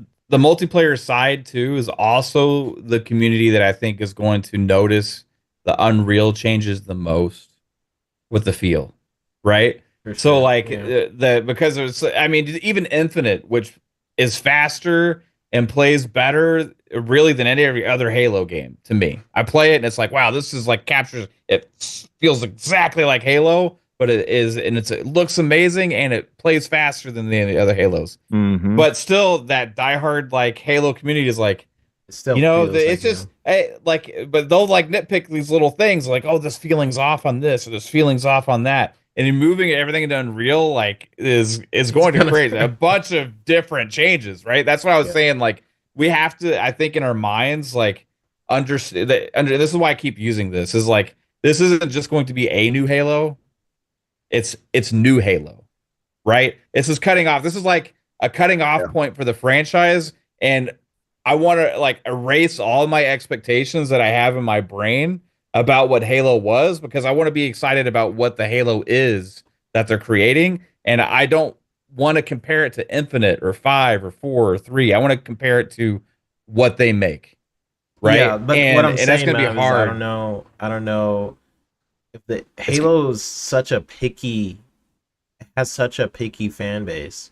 it So does. the Yeah. only way they can get away without that crazy expectation, because again, you don't get that for other games. Like people don't talk about like Last of Us 2 not having the online or not bringing over the online for part one and any other future iteration of the game or things like that. Like crazy expectations on a Halo franchise. I think the only way to get rid of that is just to drastically change what we know Halo to be to from the jump, which is to like again, Halo is such a huge universe. There's so many different ways to dive into that genre rather than first person. Um, and that's something I've been looking for. Like Yeah. you could have an ODST. I've seen some people in the chat kind of talking about like different Halos that could go on. You could have an ODST, another ODST game. You could have one focus on soldiers and where it's like a horror game with the flood, and that's why they're featuring. There's so many different things they can do, or what they could do is like we're making like a Halo Infinite Part 2, but in Unreal. Like Right. they could do that.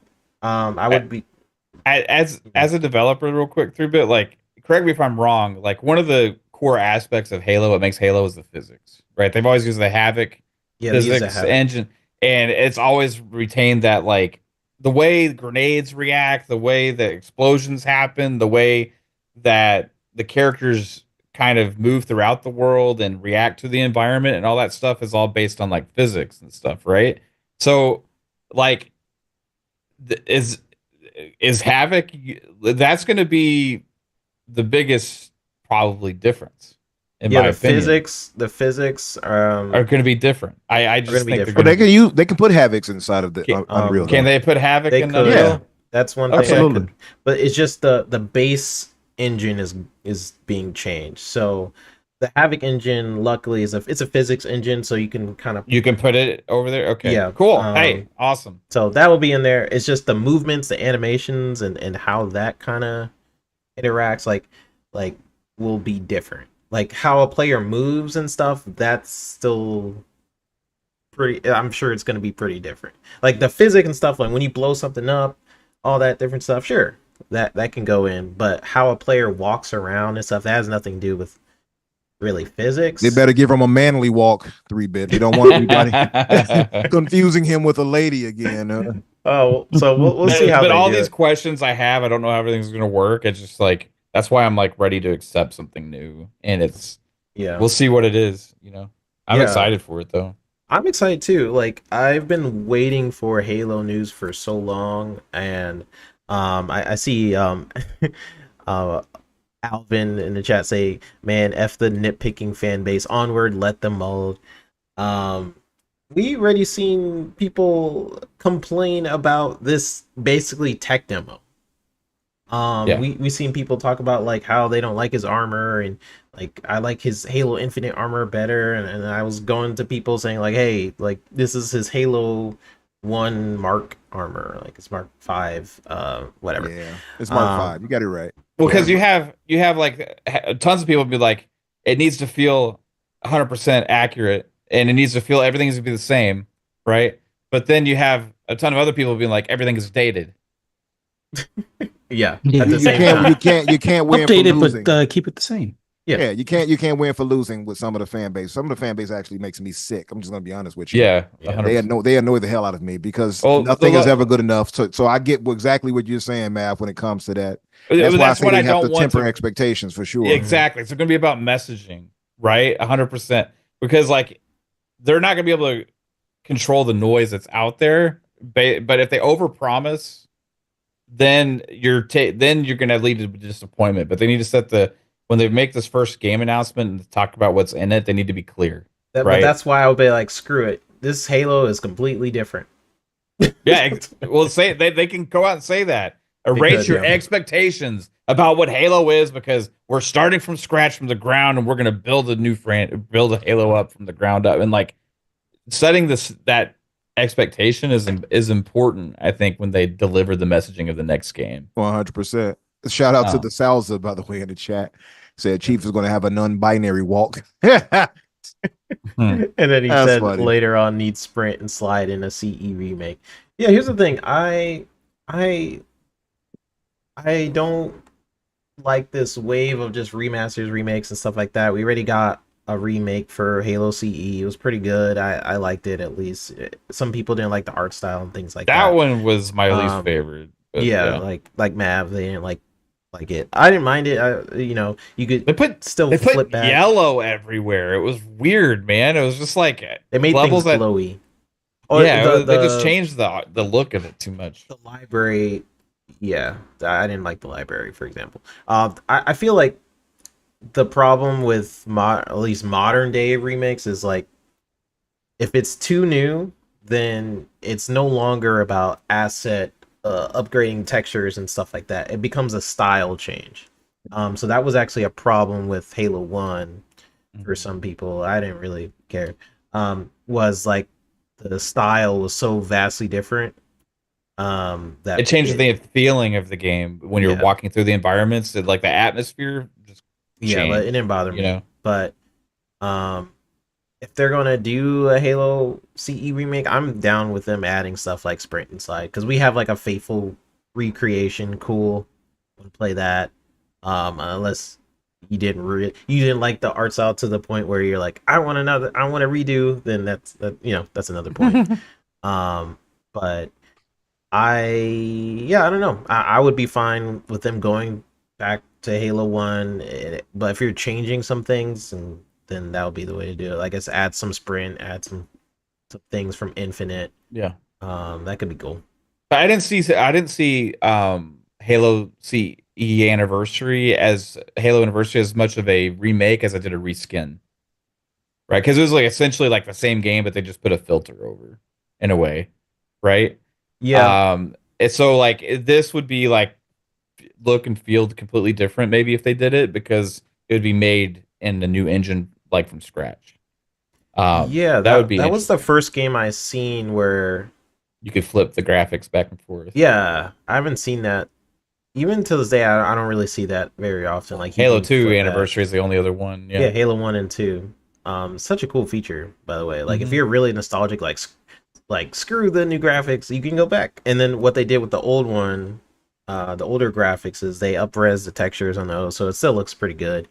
It doesn't look like terrible, so you can play in that old. I would play with my dad. He would always play with the old graphics because he vibed with it. But Halo 2 was just visually beautiful for me. Like I really loved Halo 2's cutscenes. It was pretty different. So when you try it, I don't think could you flip in the cutscene. I don't think you could flip in the cutscene on Halo 2. I can't Were you remember. blinded by its majesty? When you first saw Halo, were you blinded by its I freaking love Halo 2. But yeah, we'll see. Fuzzy, let's get some of your points of views. With like everything we talked about, with the direction of the Halo franchise, the engine that they've adapted to. I talked kind of in depth of like what that could mean. Yeah. So what are your overall thoughts? A lot of the points that you guys came up with are the same ones I was looking forward to as far as with the whole contractor thing. And I know that was a bit of an issue with the delay in the release of Infinite and stuff. Going with a more, known engine where, existing talent in the dev world as well as up and coming talent in the dev world, they're a lot more familiar, or chances are they're more familiar than that proprietary engine. You don't have to worry about, onboarding them or the uptime as far as them training on that. And then the other big step, which I didn't really hear anybody mention of, Xbox Studios, a lot of their teams are already using Unreal Engine. So to have a good bit of your home team using this engine, they are going to be able to collaborate or share information as far as things that help with optimization or try or They could get a learn network things from code other from teams. Gears and Coalition and stuff like that if they need to. Exactly. So the things like, a 60 frames mode should not be an issue, especially given that Coalition will more than likely have that, for E-Day. So I don't think we'll have to worry about any of those things. I think as far as, the texture quality or the visuals, as far as the, armor sets and things along those lines, I think they'll definitely, tune that up a good bit to the point where this will probably be one of the best looking Halos as far as from an aesthetic standpoint from get go. And I know there was a few people on Twitter or whatever, claiming that some of the weapons or whatever look like they were from like a resource kit or something stupid. But it's like I don't understand, even as like the lowest of casual players for Halo. I don't understand uh, supposed fans that are complaining about like the I guess the Mark V armor set or some of the weapons or things along those lines. Like some of the nitpicks on something that's not in hand and it's not readily available yet as the game. We're talking about something that they were basically using as a testing ground. I I think it's a bit early to complain about that. Like I didn't hear anybody complain about concept art for a certain multiplayer that never saw the light of day, but they want to complain about showing samples of like different biomes. Like we've talked about this many a times before, as far as like having a horror themed Halo where you have a ring taken over by the flood, and they actually showed it. So it's like hopefully that's something that is one of those spinoffs or one of those projects that they're working on. I'd love to see what their take would be on like a deep space meets, the flood kind of thing, or with a Halo universe and lore mixed in there. I think that would be an interesting, new project for them to give a try. And then there's the rumors that came out shortly after Helldivers 2 came out that they had tried to pitch something like that, years ago, and it got shot down. Now with all the leadership changes and having an engine that's a lot easier to, I wouldn't say a lot easier to manipulate, but it's a lot probably a faster process more than likely in comparison to with them using the slip space where they had the issue with the contractors and whatnot. I think they'll have a lot more freedom or a lot more give to be able to do these different projects. Like we know Certain Affinity's doing something. We know that mainline team is probably going to have a mainline Halo ready for the launch of the next gen, which hopefully we figure by 2026, holiday 2026 range. So that hopefully that will be one of the things that's in the cards. And then maybe they have a smaller team or a smaller subset working on, like, let's say that horror version of Halo, Yeah. or maybe there's a collaboration between like id and Halo Studios where it's like Doom Guy and Master Chief type of thing where it's a collaboration, or maybe they go through Bizarro World where they're in each other's universe or something along those lines. But like just the potential and the opportunities that they have opening up with this engine that's kind of the gold standard now as far as for a visual standpoint, although it can be a little sluggish as far as performance depending on the team behind it. But like I said, with having a lot of Xbox studios familiar with that engine, I think they have a good farm team, as well as their the primary people for new Halo studios, as well as their cooperating studios like Coalition, that's making a fantastic E-Day game in that same engine. You have Hellblade 2, which it was a visual stunning masterpiece One of the best that looking games. we may only have 30 frames for net right now, but I think the 60 frames is within the cards within the next year or within its 1 year anniversary. Yeah, I think this is probably the best move that they could make, to have something that'll make it easier for them moving forward and make it easier for Xbox studios to collaborate with each other that are using this engine. It's funny how Sony was the ones that invested in Epic, but it's like Microsoft is the Yeah. main one actually putting them to task and stuff and using that engine. But Yeah, I was about to I'm make just that point. excited for the future of it. Heck yeah. Yeah, I was about to make that point where Sony invested $1 billion I think it was a 3% stake into Epic Games. Mhm. But none of their studios are using Unreal Engine. I just think that's such a interesting dynamic where you have Sony investing so much money into an engine they don't use. Um, it's just interesting to me. Yeah. That's all.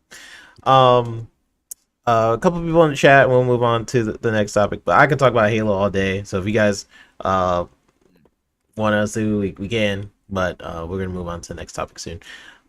We have Roberto saying would like Activision help with attachment modification. That would be dope.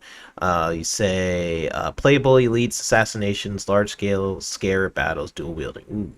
I would love even more vehicles like that. It's like scare battles. Ooh, I that like the sounds cut sick. of your jib, sir. Yeah, that's awesome. Mav got Basically, some. he Mav wants got some Halo good ones 3. too. He was being sarcastic, but Mav got some good ones in there. Oh yeah. Give me that 90-hour campaign any day of the week. I'll take it. Yeah, Mav says it needs to have Forge, co-op, split screen, firefight, theater mode, 80 maps, not 70, 80, Damn, 80. 8K, I didn't see that one. 120 FPS, and a grappling hook. You better Yeah. have it through Halo Studios. And also, Master Chief has to be skinny. Yes. And it also has to have all the stuff that Brett said as well. Skinny but masculine. At the same Yeah. time. Just no cheeks mode. No cheeks. Yeah. Oh yeah. metal over the cheeks. We don't want to see any flesh. Some circular round areas back there. We want no Diddy parties back here Yeah, and he can't take off his helmet. at all. No. You No. better live in that thing.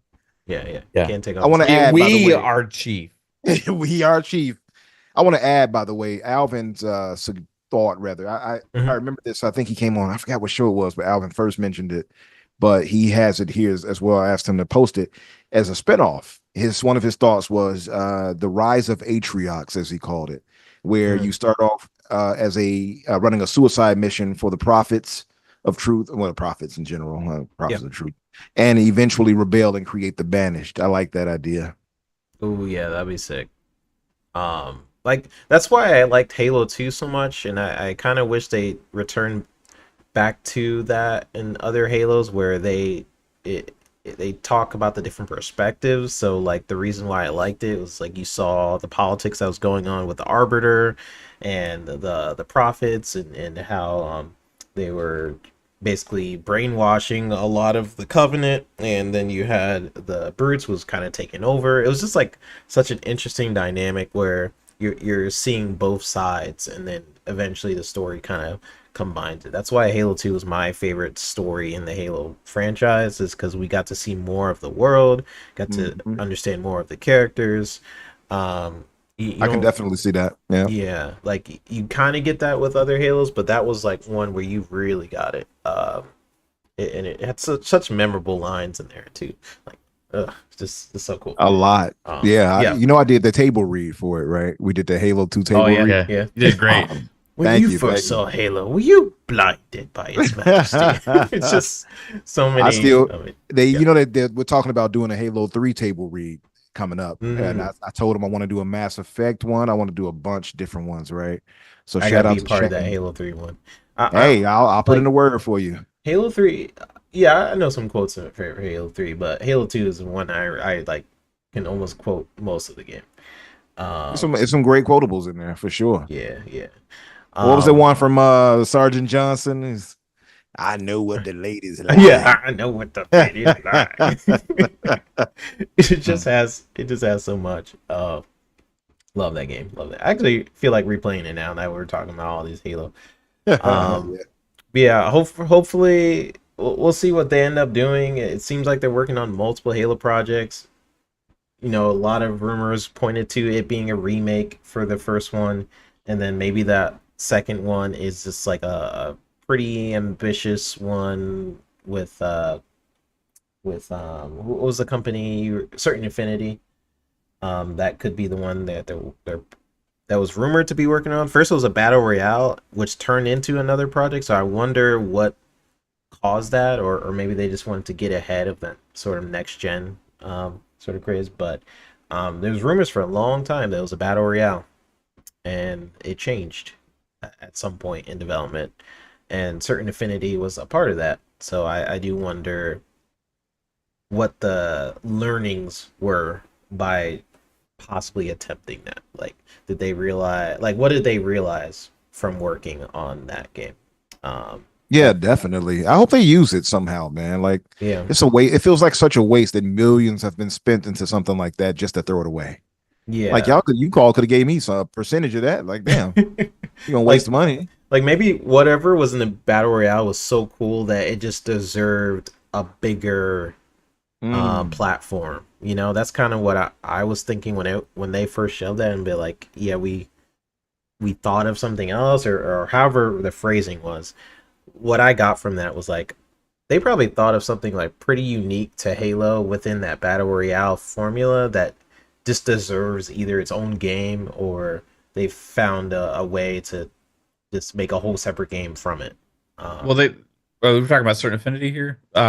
I guess I'm talking, yeah, Certain Affinity possibly working on it, or whatever that battle royale game was. Yeah, That that was supposed to be Certain Affinity, right? So okay, I yeah, remember when after that news came about them possibly moving or it evolving into something else, and the whole Unreal stuff yeah, started swirling.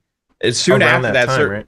Certain Affinity had a interview actually where they were just talking about their games and stuff with somebody I don't remember, maybe it was Max Holberman, who was the head of Certain Affinity, um, and they were talking about the Halo project that they have because they have multiple projects going, and they said the Halo project is like the biggest thing that they've ever done. They sure did. Yeah, I remember that. Yeah. I forgot where it was at, but I Yeah, did. it Yeah.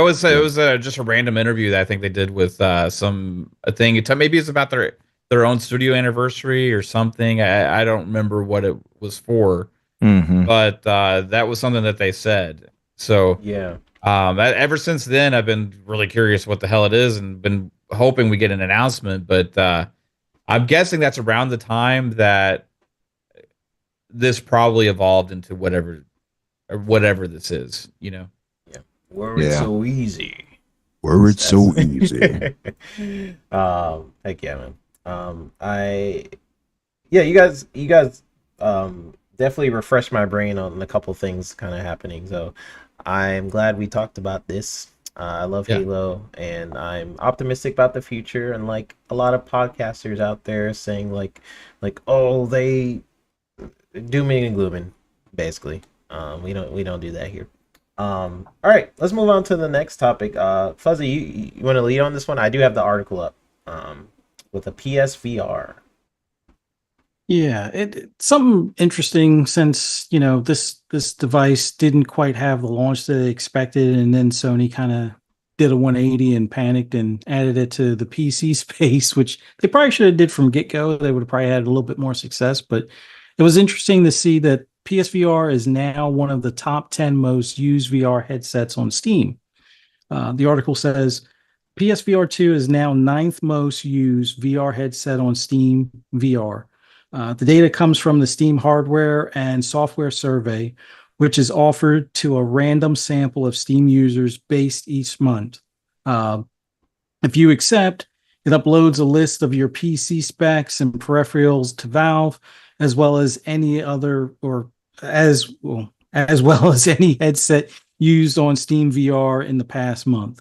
So number one on the list, it's still the Quest 2, or they list it as Oculus Quest 2. They've already changed it to Meta Quest. Then you got the Meta Quest 3, which is the most recent, not the S, not the 3S, but the original Meta Quest 3. You're looking at 36% roughly for the Quest 2, about 17% for the Quest 3. I'll put up The on the Valve screen too. Index is like just under 16%. Then you got the Oculus Rift S, which I believe that's a bit old. The HTC Vive, the Oculus Rift S is at just under 7%. HTC Vive is at just under 4%. Windows Mixed Reality is about 3.5%. Oculus Rift at just under 3.5%. Pico 4 at 3%. and then the PSVR 2 is just over 2%. So the reason why I wanted to bring this up is one of the things that I guess we'll probably see between now and let's say next gen is either the growth of Oculus Rift or the the not the Rift but the Quest headsets, or maybe another VR headset. Like if Apple decides to make a one for everybody that's more reasonably priced than 3,500, we might see some sort of increase. But given how things are moving more towards a PC space, what do you guys think as far as, did Sony make the right move kind of doing this last ditch effort to, appeal to the PC crowd, or is this something that you guys feel should have been in the cards from get-go when they launched the PSVR 2 to be compatible right out of the box with PC? We'll start with you, Mav. What are your thoughts as far as the PSVR, maybe in general, and then in use with a PC on Steam? Too little, too late. I think it's people that bought a PSVR 2 that have nothing else to do with it, so they're trying to figure out how to get some damn use out of the thing, and they're like, might as well try to do some PC stuff with this thing because there's nothing coming out for PlayStation for it. So that's probably where the 2% comes from. I think ultimately it's a small number. If this had launched with that and they really fully supported PC on there, then that would have been pretty awesome. PlayStation's just behind the game in PC in general. They should have their own PC store that was rumored that they've been working on for years. They still don't even have that. And the reason I want them to do that is because you can get extra benefits as a PlayStation consumer if you're invested within that storefront. You could also potentially have cross-buy between PC and PlayStation consoles, between the games that you buy that way within their storefront, and you could have they could do stuff with their subscription service. There's a lot of benefits and things that they could do in the PC space now that they're putting their games on PC. So the fact that they don't have the PC storefront is probably one of the reasons why they didn't have any real great real support for PSVR 2 at launch. And now they added it later as a last ditch effort to try and make these console or these PSVR 2s that are still sitting on shelves and that they're trying to get rid of, find some way for people can have some kind of hope for the future of this device to be able to move them. Right. And that's really all I see out of it. I think they're done with VR. I think they have given up on it. I think that really they're just going to move what they have left. And so you may see whatever percentage, if they start going down in price and it's on resells and stuff like that, you might see some people really kind of using them. But other companies are going to keep making new VR devices and more exciting technology and pushing things forward, while PlayStation just basically wasted their time because they didn't handle it properly. They pushed. I was happy that they were pushing forward in the technology because I thought it was good for them to do so. But you got to go out there and do it right. You got to have the right amount of content. You got to have support across the multiple devices and all this other kind of stuff. But locking it into just a PS5, I thought it was ridiculous from the get-go. Buy a $500 device to be able to have to then buy another $500 device to be able to play games that are usable only on the device for the device. It didn't ever really 100% make sense. It was always a very small niche user base that only had so much sales potential, and we saw that out of the gate. They should have had PC out the gate, full support with PC, and that would have helped them dramatically, I think. But now it's just going to sit there in that little behind the freaking Quest. I mean, the Oculus Quest. If you guys want to see it. I mean, the original Oculus Quest is barely behind the PSVR 2.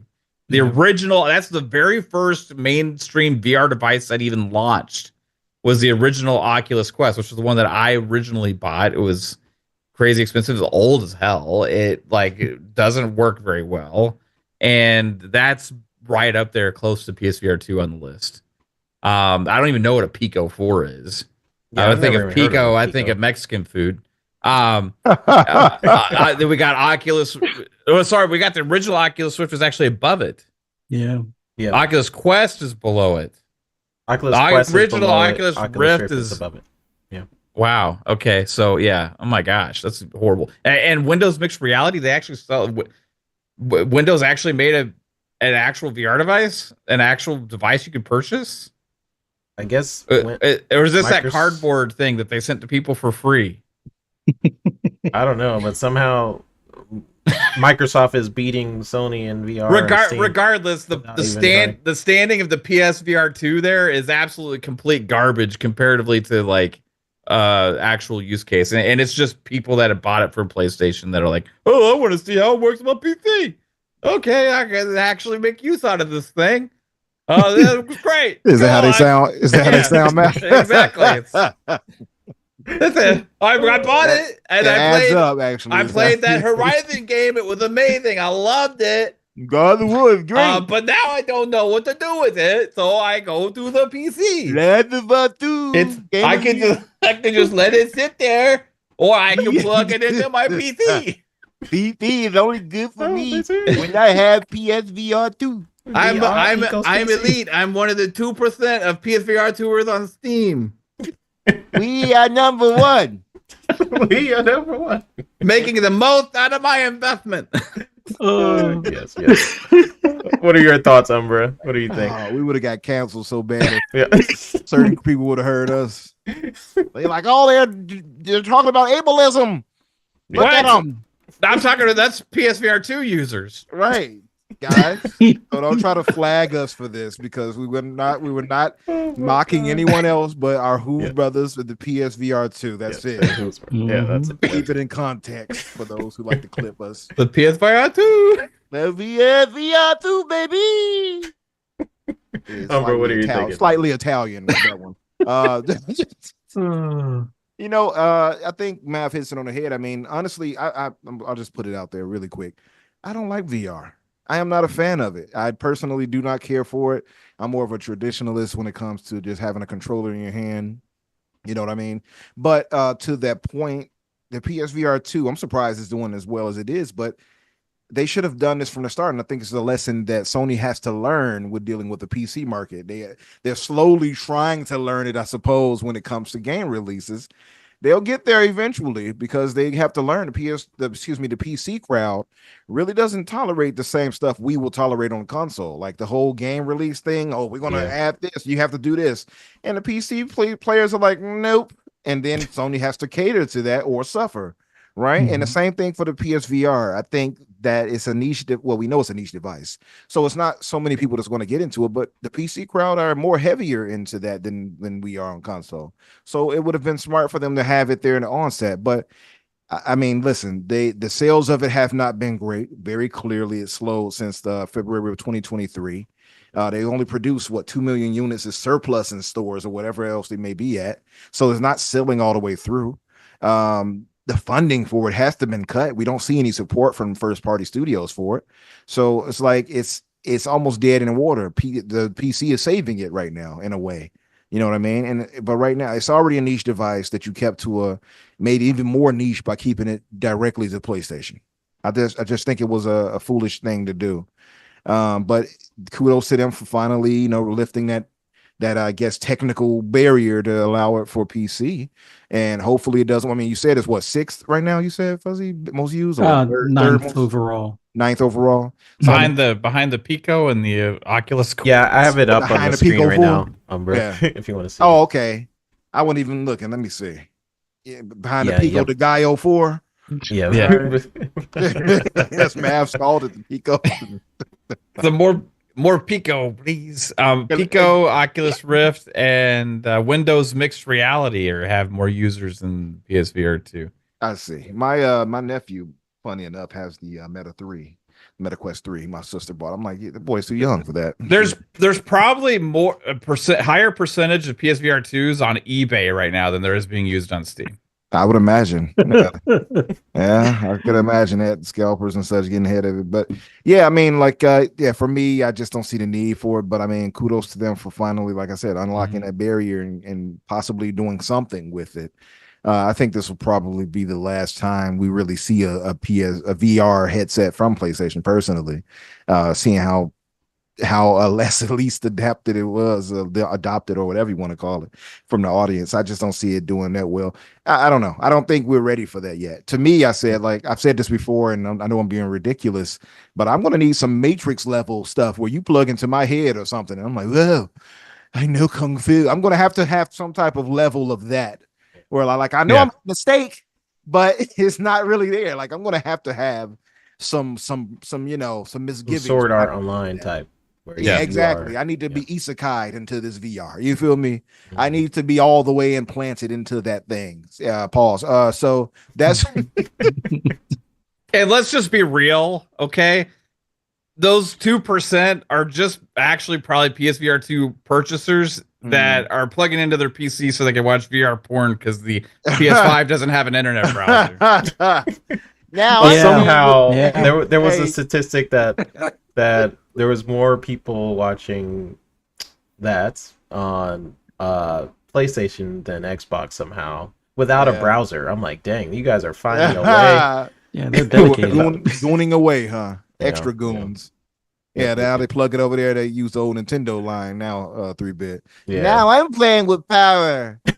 Yeah. Power awaits. Mm.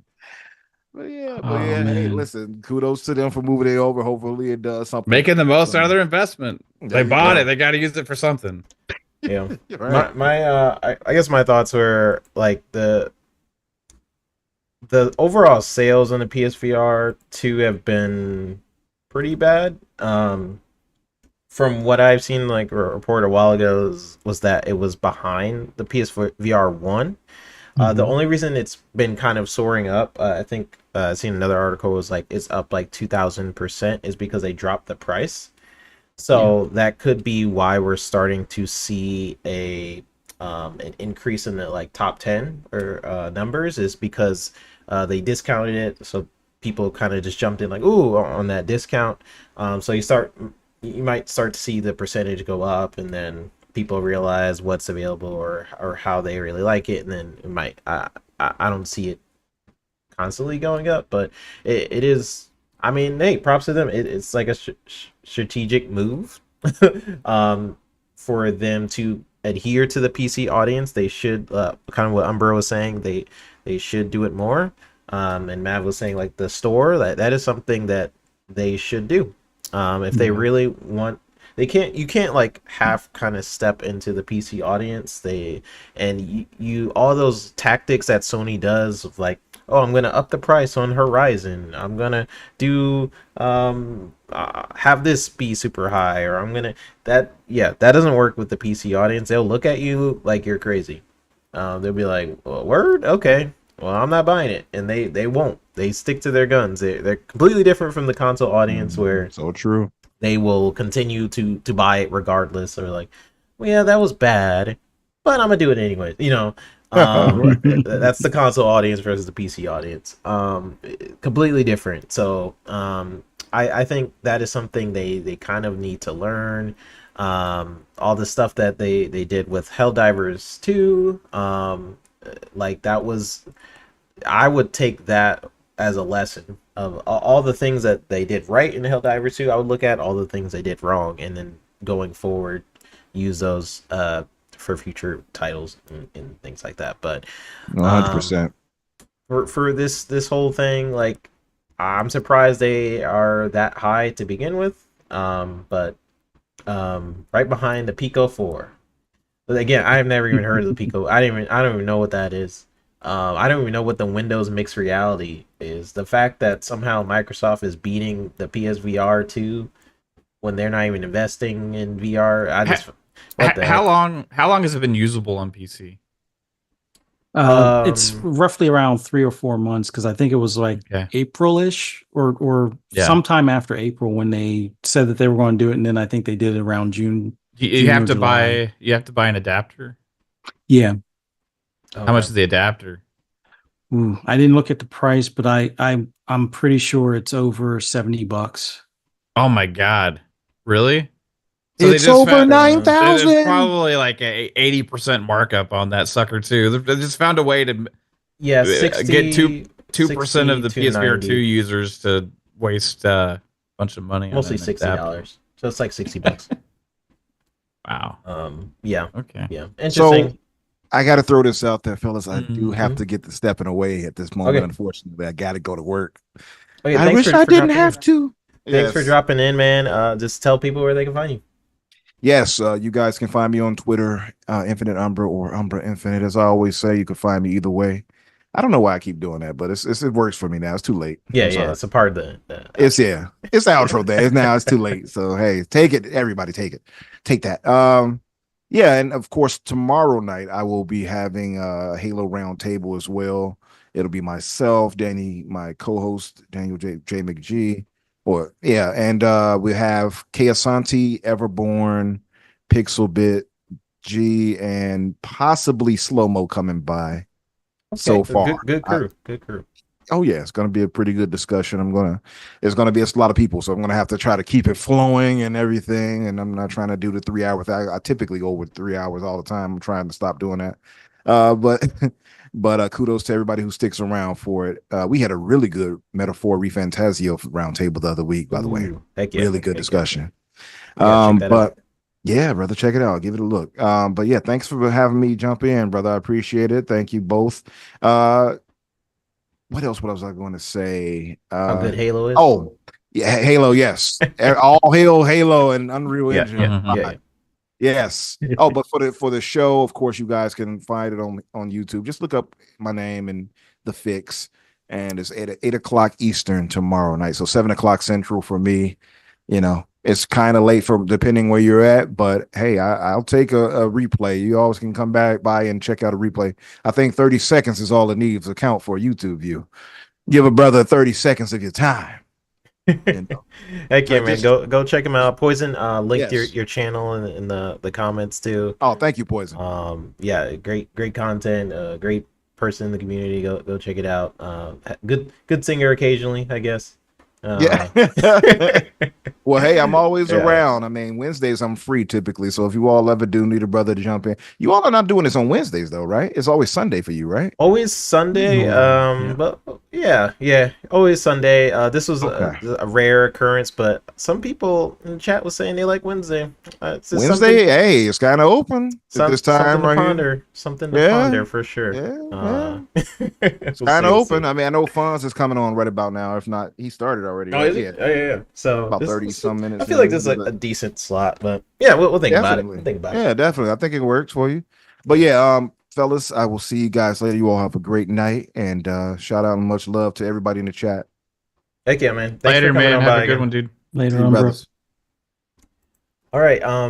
Yeah. Basically, all I was. Now I gotta fix. Now Mav is all messed up. All right, hold on. I gotta. Yeah, Umbra There you go. screwing stuff up again. Yeah. There you go. Yeah. My whole thoughts on PSVR is kind of like the VR space is very niche. So it is a hard market to get into to begin with. The reason why I feel like you have someone like the Oculus Quest 2 and stuff at the top of the list is because of games like Half-Life Alex. I could be wrong. I don't know too much about the I don't really dive into a lot of VR games.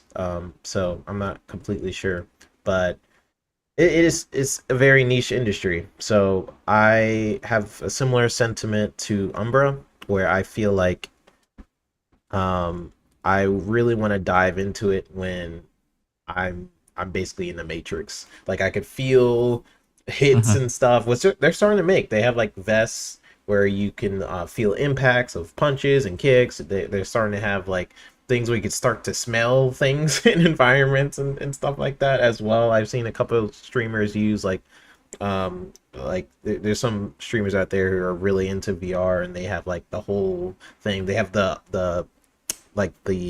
track, like you can walk. You can actually walk on like a treadmill and you walk in the game. All that different stuff.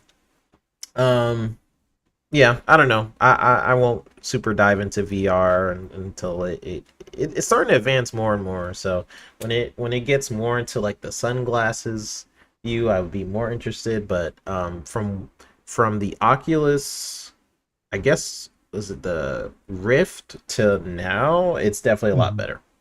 I will say. They figured out how to put a better resolution inside of your your Oculus, and yeah, they figured out a lot. So it's definitely improved a lot. It's not for me yet. I don't think it's for me.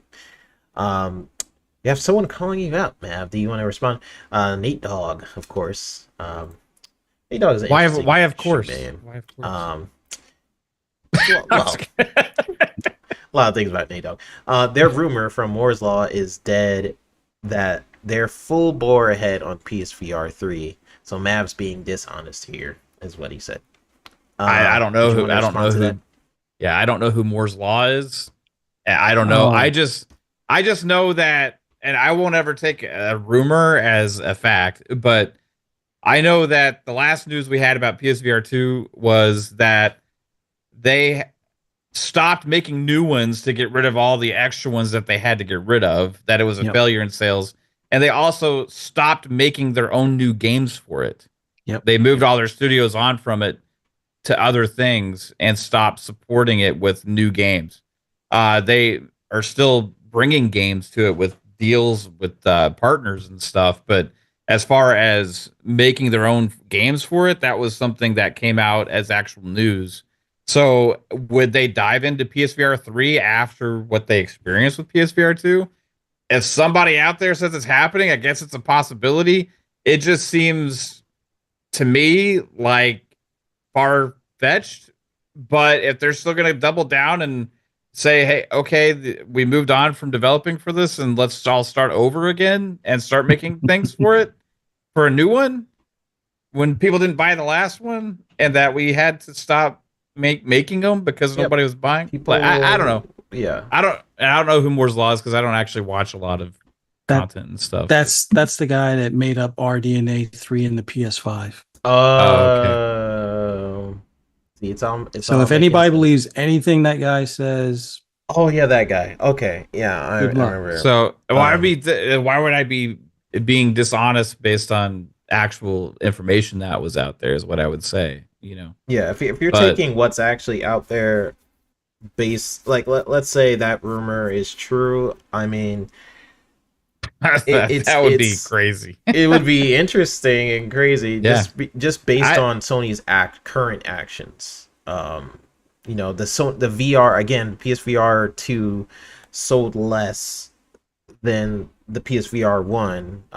Recently, I think it was last month or so, that they had the price drop, which meant a huge increase in sales for sure. I think it was a 2,000 sale boost once they dropped the price. But other than that, it's still a niche market. I don't see a reason why Sony would want to invest so heavily into the VR space.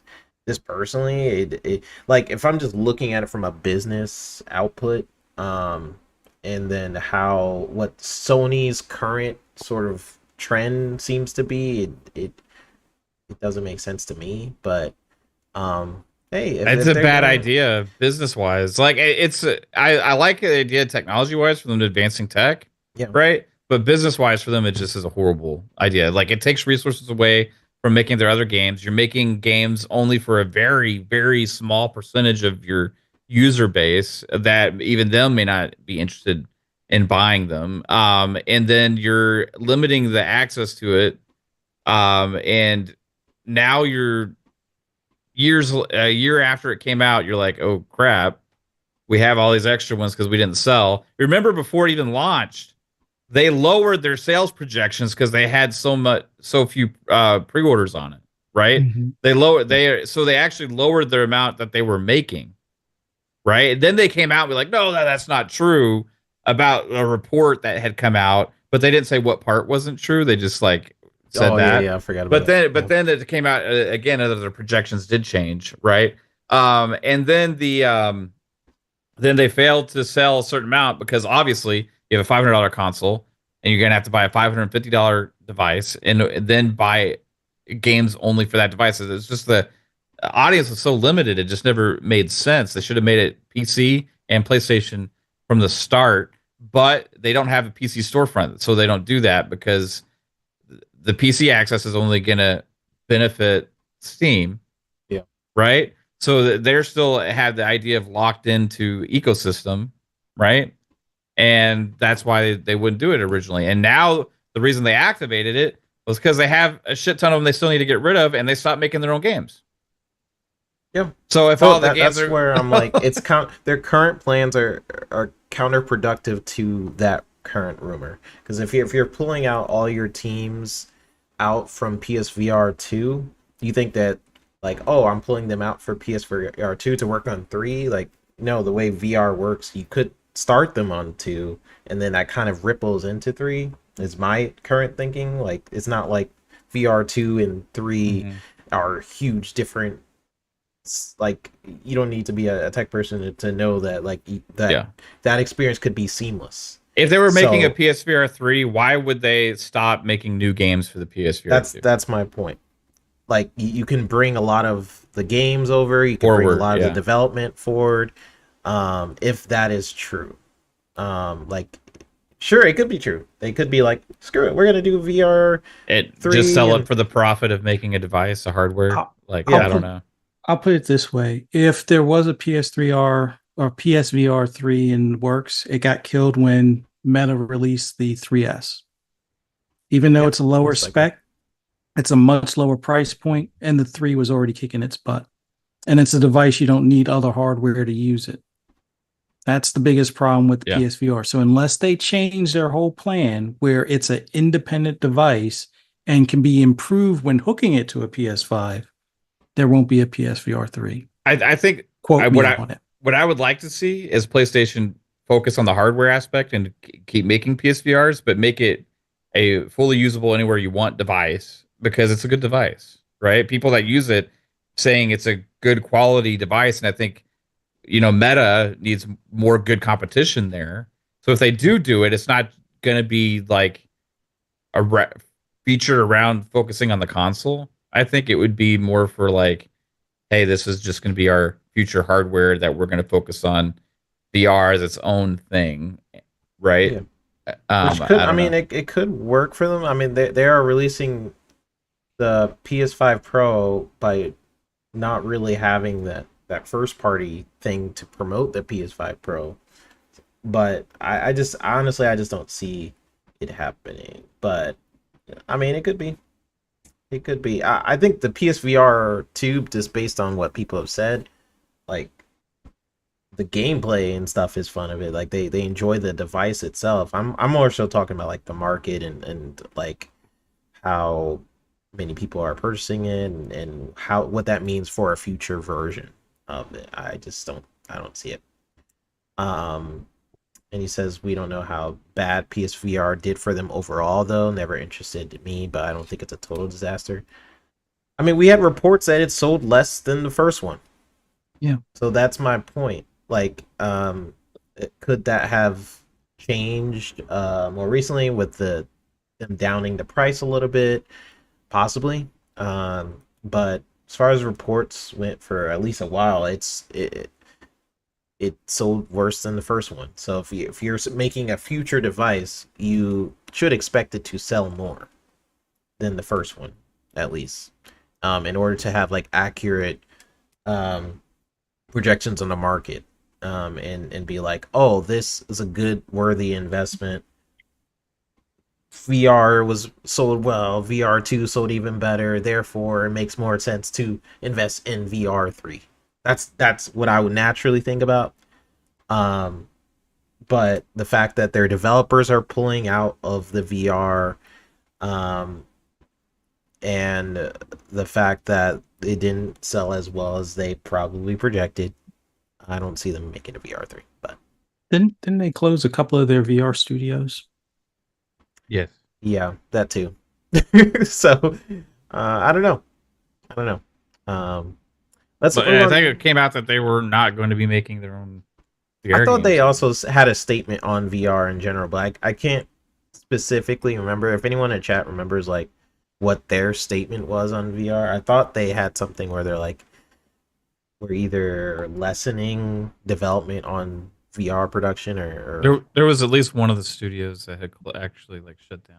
yeah, I can't remember. But anyways, let's move on to the last one.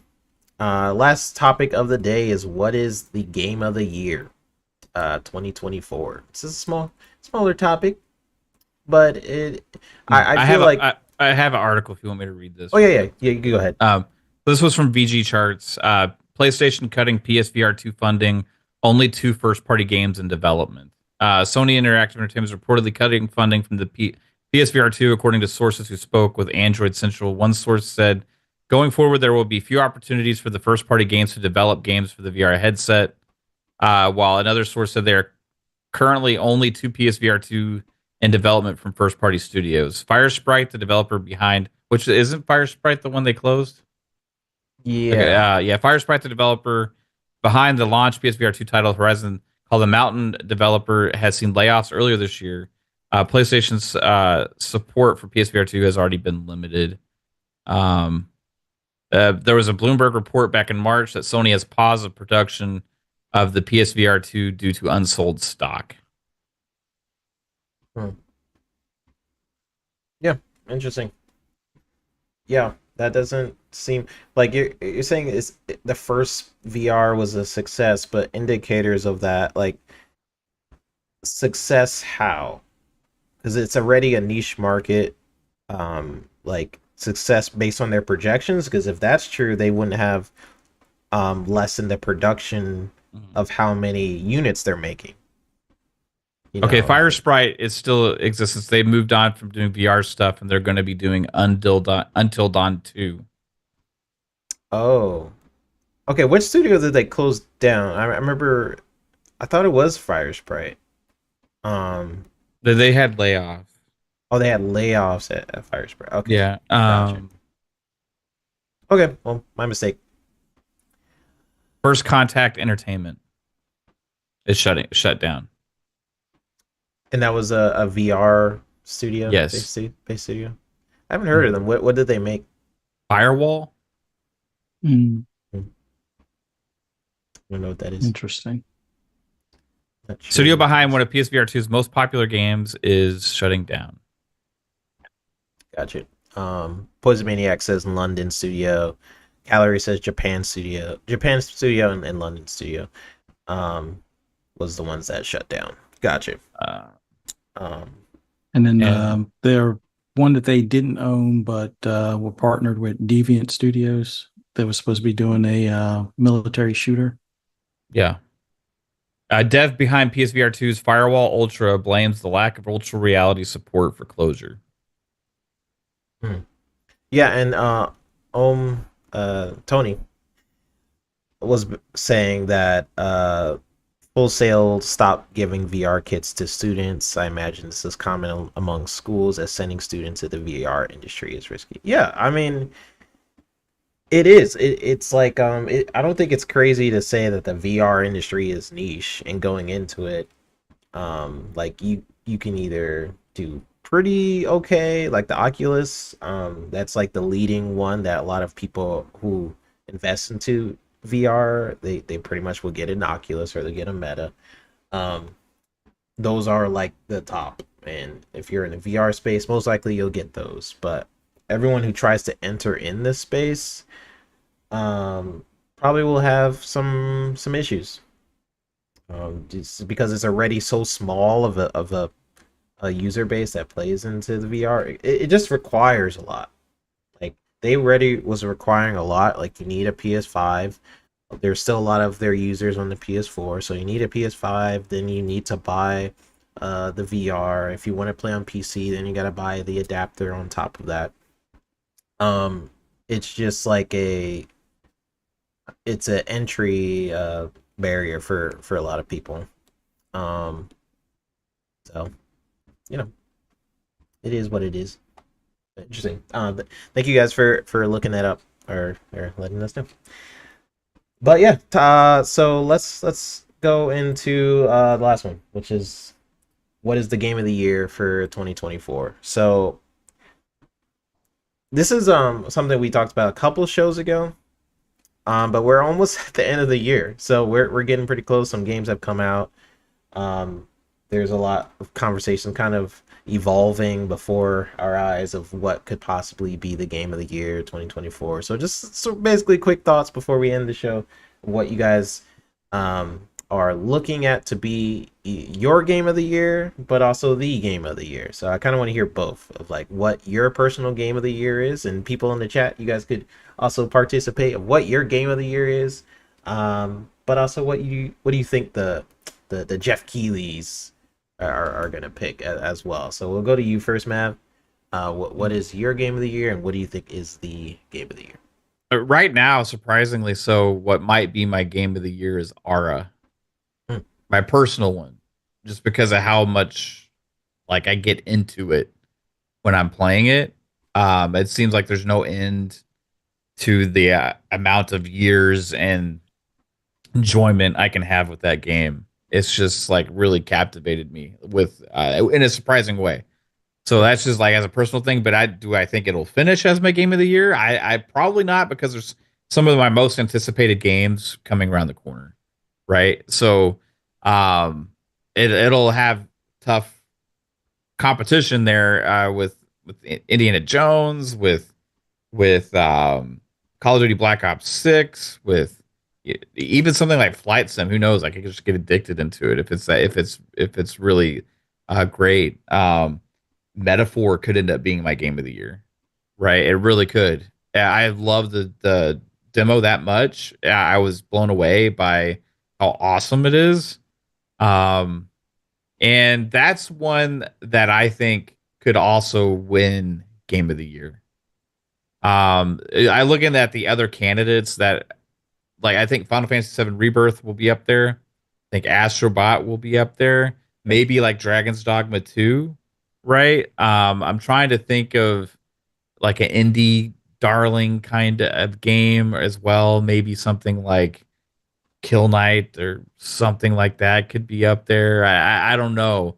I think in a weird way, I think Elden Ring's Shadow Erd Tree will also probably end up being in the game of the year category, just because of how big it was. So this is a great year for games. There's a lot of games that we could look at as deserving to be with that kind of recognition.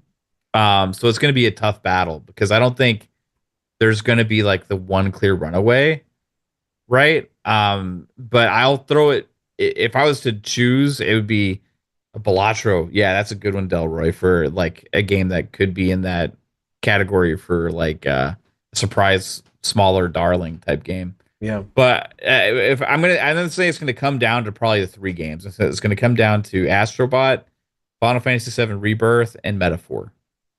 Mhm. And I haven't had a chance to play Seven Rebirth yet. I'm gonna wait on it till later on at some point. Astrobot, I think, captivated a lot of people and created the whole thing, and like it.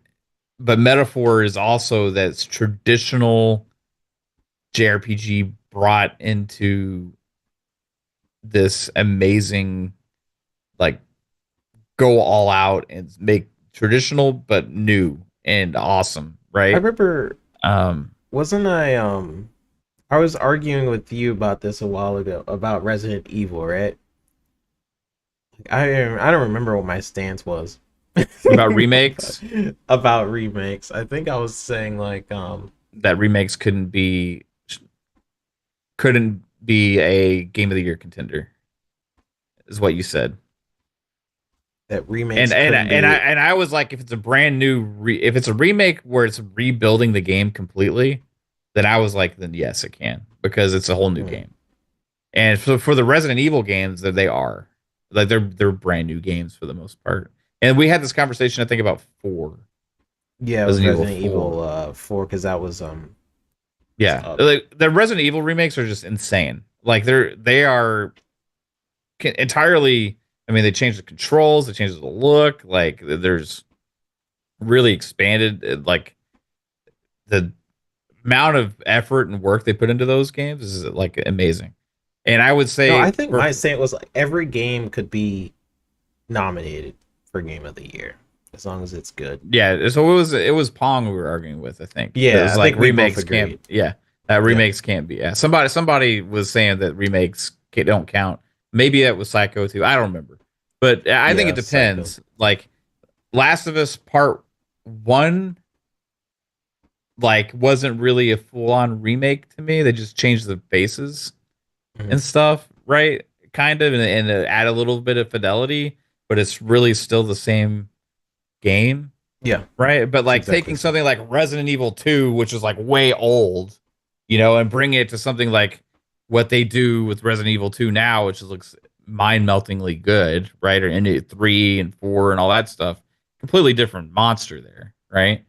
I would say that like Silent Hill 2 is kind of more on the in between, area. It's not like a full on like change everything type game, but it's doing enough to be warranted as really celebrated, maybe. But like a remaking something like Final Fantasy VII Rebirth is a full on building a game from the ground up. Like you're not using all your old stuff to make it. It's Yeah. just trying to capture the spirit and everything of that, right? So, yeah, I don't have a problem with remakes being there if they're more of like a completely new game, you know. Um, but anyway, so it'll come down to those three, and I'm gonna go ahead and because I want to throw the energy out there that Metaphor, a traditionalist turn-based game, wins Game of the Year. I will if a turn-based RPG today in 2024 wins Game of the Year, I will celebrate 100% because Yeah. other developers that have big budgets will pay attention, right? And also another game that has a lot of hype coming out next year is that Obscura 33 game or whatever, right? Mhm. Yeah. And that's turn-based too. It's action turn-based, so it'll add some elements to it. But yeah, I developers and the industry is a copycat industry. Everybody chases trends and stuff. So when you see things that are unique, original, and awesome succeed, then that means everybody else can say we can be awesome and original and succeed, right? Yeah. So yeah, I want Metaphor to win for those reasons. Okay. Yeah, I constantly see if you look at the game of if you look at the game of the year the past few years, especially I believe it was last year, all of it was sequels. I think every single one was a sequel of an established franchise, to some degree. Unless yeah, Baldur's Gate 3, Resident Evil 4, Yeah, all of it was a sequel. So it's clear that the gaming industry does have like they have certain genres they prefer more than others. uh Third person action adventure always makes it to the game of the year, no matter what, which I know I don't have a problem with. I love third person action adventures. However, there are certain genres I feel like could definitely use some loving in that game of the year category as well. I haven't played R yet, but I definitely it's definitely on the list of something I want to try out. So yeah, it'd be cool to see a strategy game up there. yeah. I'm Well, with it's you there. not. Yeah, It's not it's gonna probably be. not. But like that's I just my personal like right now. I do wonder if Stalker 2 like will be in some category at least, It could. for maybe not a game of the year, or maybe we get, I don't know. That game Probably could not blow though. everybody away. It could. Yeah. It's just I was talking about this in the chat with you guys where I was saying like, dang, even in Sony's down year, Xbox still won't get up there in the game of the year conversation, which does suck for sure. I mean, they're doing the marketing rights for Metaphor, which could very well win.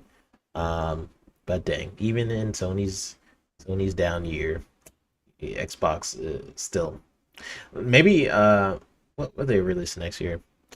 Fable coming next year, I believe. Got Doom next year. You got Avowed next year. Um, they're gonna South completely of ignore Midnight. Yeah. Indiana Jones because of the date. Oh yeah, South of Midnight. So yeah, good, a lot of good titles coming out next year for sure. What about you, Fuzzy? I'm gonna say mine. What your game of the year is? What do you think will the game of the year will be? A lot of good conversations too. I'll bring those in after. I mean, there was a couple of them that I would like to see nominated, and then there's ones I know by default are going to probably get nominated. There's more than likely going to be a Final Fantasy nominated. I would assume Astrobot's going to be nominated. I'd like to see Dragon's Dogma 2 nominated, but Black Myth Wukong might knock it out of the loop. Oh, I forgot about that one. Yeah. Yeah, I forgot about So Dragon's Dogma. I feel like had better reception than Black Myth. No, Well, the first week or first couple of days, I think Black Myth may have had a better reception, but I think overall, Black Myth had a better time overall. I think even with its issues as far as performance on console, and then some of the glitches and stuff like that on PC, like Dragon's Dogma had a lot of great things about it, but a lot of people tried to harp over the microtransactions that weren't necessary, like the shards or the thing that allows you to like teleport and stuff like that, or fast travel that you had to pay for and whatnot. But for me, Dragon's Dogma 2 is definitely up there. Hellblade 2 is definitely up there as well, but I know it, it may not even get a nod, let alone win the award. I think it should at least get the nod to be nominated, but I already know the voting gaming journalists judge, have already yeah. kind of written it off to some extent, with claiming, well, I wouldn't say claiming, but with them preferring the first one over the second one. I mean, I can kind of see parts of the story, but it being more of a tearjerker or heart, pulls at the heartstrings a little bit more with the first story. But overall, I like the story of the second one and the combat much better. Yeah. Didn't have to worry about people sneaking up behind you as much in comparison to the first one, but still, it felt like you were fighting for your life kind of thing. And the visuals of it were great as well. Um, there's a couple other ones that will probably get snubbed, like Space Marine is Space Marine 2 is Oh, yeah. probably going to get snubbed, Mhm. although that probably should be in the conversation. Nintendo is definitely going to have at least They one, usually have a whether it's guaranteed Princess. spot with something. Yeah. I don't know if it's the Princess Peach one or if it'll be Paper Mario. I don't think It Paper could be Mario. the Mario Brothership one that's about to come out. Yeah. I mean, there's definitely going to be something Nintendo from one of their, first party IPs that's going to at least secure a spot. So Nintendo is definitely not getting snubbed. But unfortunately, with Indiana Jones being in December, I mean, other than, Microsoft Flight Sim 2024 will probably get like for best flying or sim or something along those lines, but it'll get snubbed in the game of the year aspect. Um, but for me, right now, as far as the game, well, I also think Metaphor should be up there as well. Just the word of mouth that I'm hearing from a lot of people. I haven't touched it yet, but I would say it's a more subdued version of what we're seeing for Elden Ring. I mean, it's not quite the same hype levels, obviously, but there's a lot more hype behind it for that style of game than I would have expected in comparison. So there's some drive and push behind it. And considering its scoring, I would say it should definitely be one of those that's considered there. But for me right now, as far as games I've played that are new this year, not DLC, not expansions, not ongoing games or anything like that, I'm going to say Dragon's Dogma 2 is the game for me, which it only beats out Hellblade because of the overall amount of things that I like out of it. Hellblade is a great story, great visuals, great combat, but it doesn't have as much of a cast of characters or depth of characters. It does have a good number of characters compared to the first one, but that's the only reason why it kind of beats it out for me this year. But more than likely, I think Black Myth is going to be the one that actually takes the trophy home, even with its somewhat of a bumpy road on console and stuff like that, and not being on Xbox.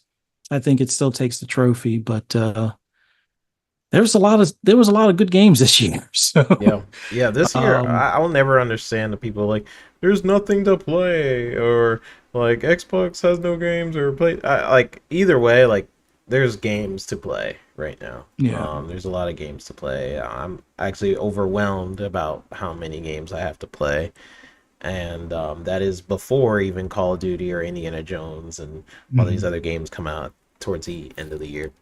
Oh, Yep. one indie darling that I would like to make mention of, Still Wakes Deep, which is the one on Oh. that oil, or on the oil platform. It's kind of a horror, walking sim or type of thing, but the overall story and visuals and whatnot, I think it was a good game overall as far as the atmosphere and everything that they delivered on that. So that I can see that as being like an indie darling that gets kind of wrapped up in there. And Balantra or Baltro or whatever the card game, I think is another one. Just because I know a lot of people were hooked on that almost as much as Vampire Survivor. Oh yeah, So that was an addicting game, and yeah, people are mentioning BG3, Baldur's Gate 3 won last year because Mav, you're talking about like RPGs that could Yeah. potentially win. That was true. That was a very, I felt like, unique situation with how polished and how good that game was. In terms of the genres that they would usually pick, that was just such a unique situation. But yeah, you guys are right. That was one RPG game that definitely made it up there. We'll read some of the chat, and then I'll say what mine is, and then we'll head on out of here. Jasper, hello Jasper, said Paper Mario is Nintendo's possible runner for Game of the Year. Alvin said something. He said book it, like that Nintendo was not going to be here this year. Uh, Yeah, he said down here. Nintendo Said will it not won't have have a a nomination. nomination. Okay, I'm gonna remember that. But I think you're underestimating how many people love Nintendo.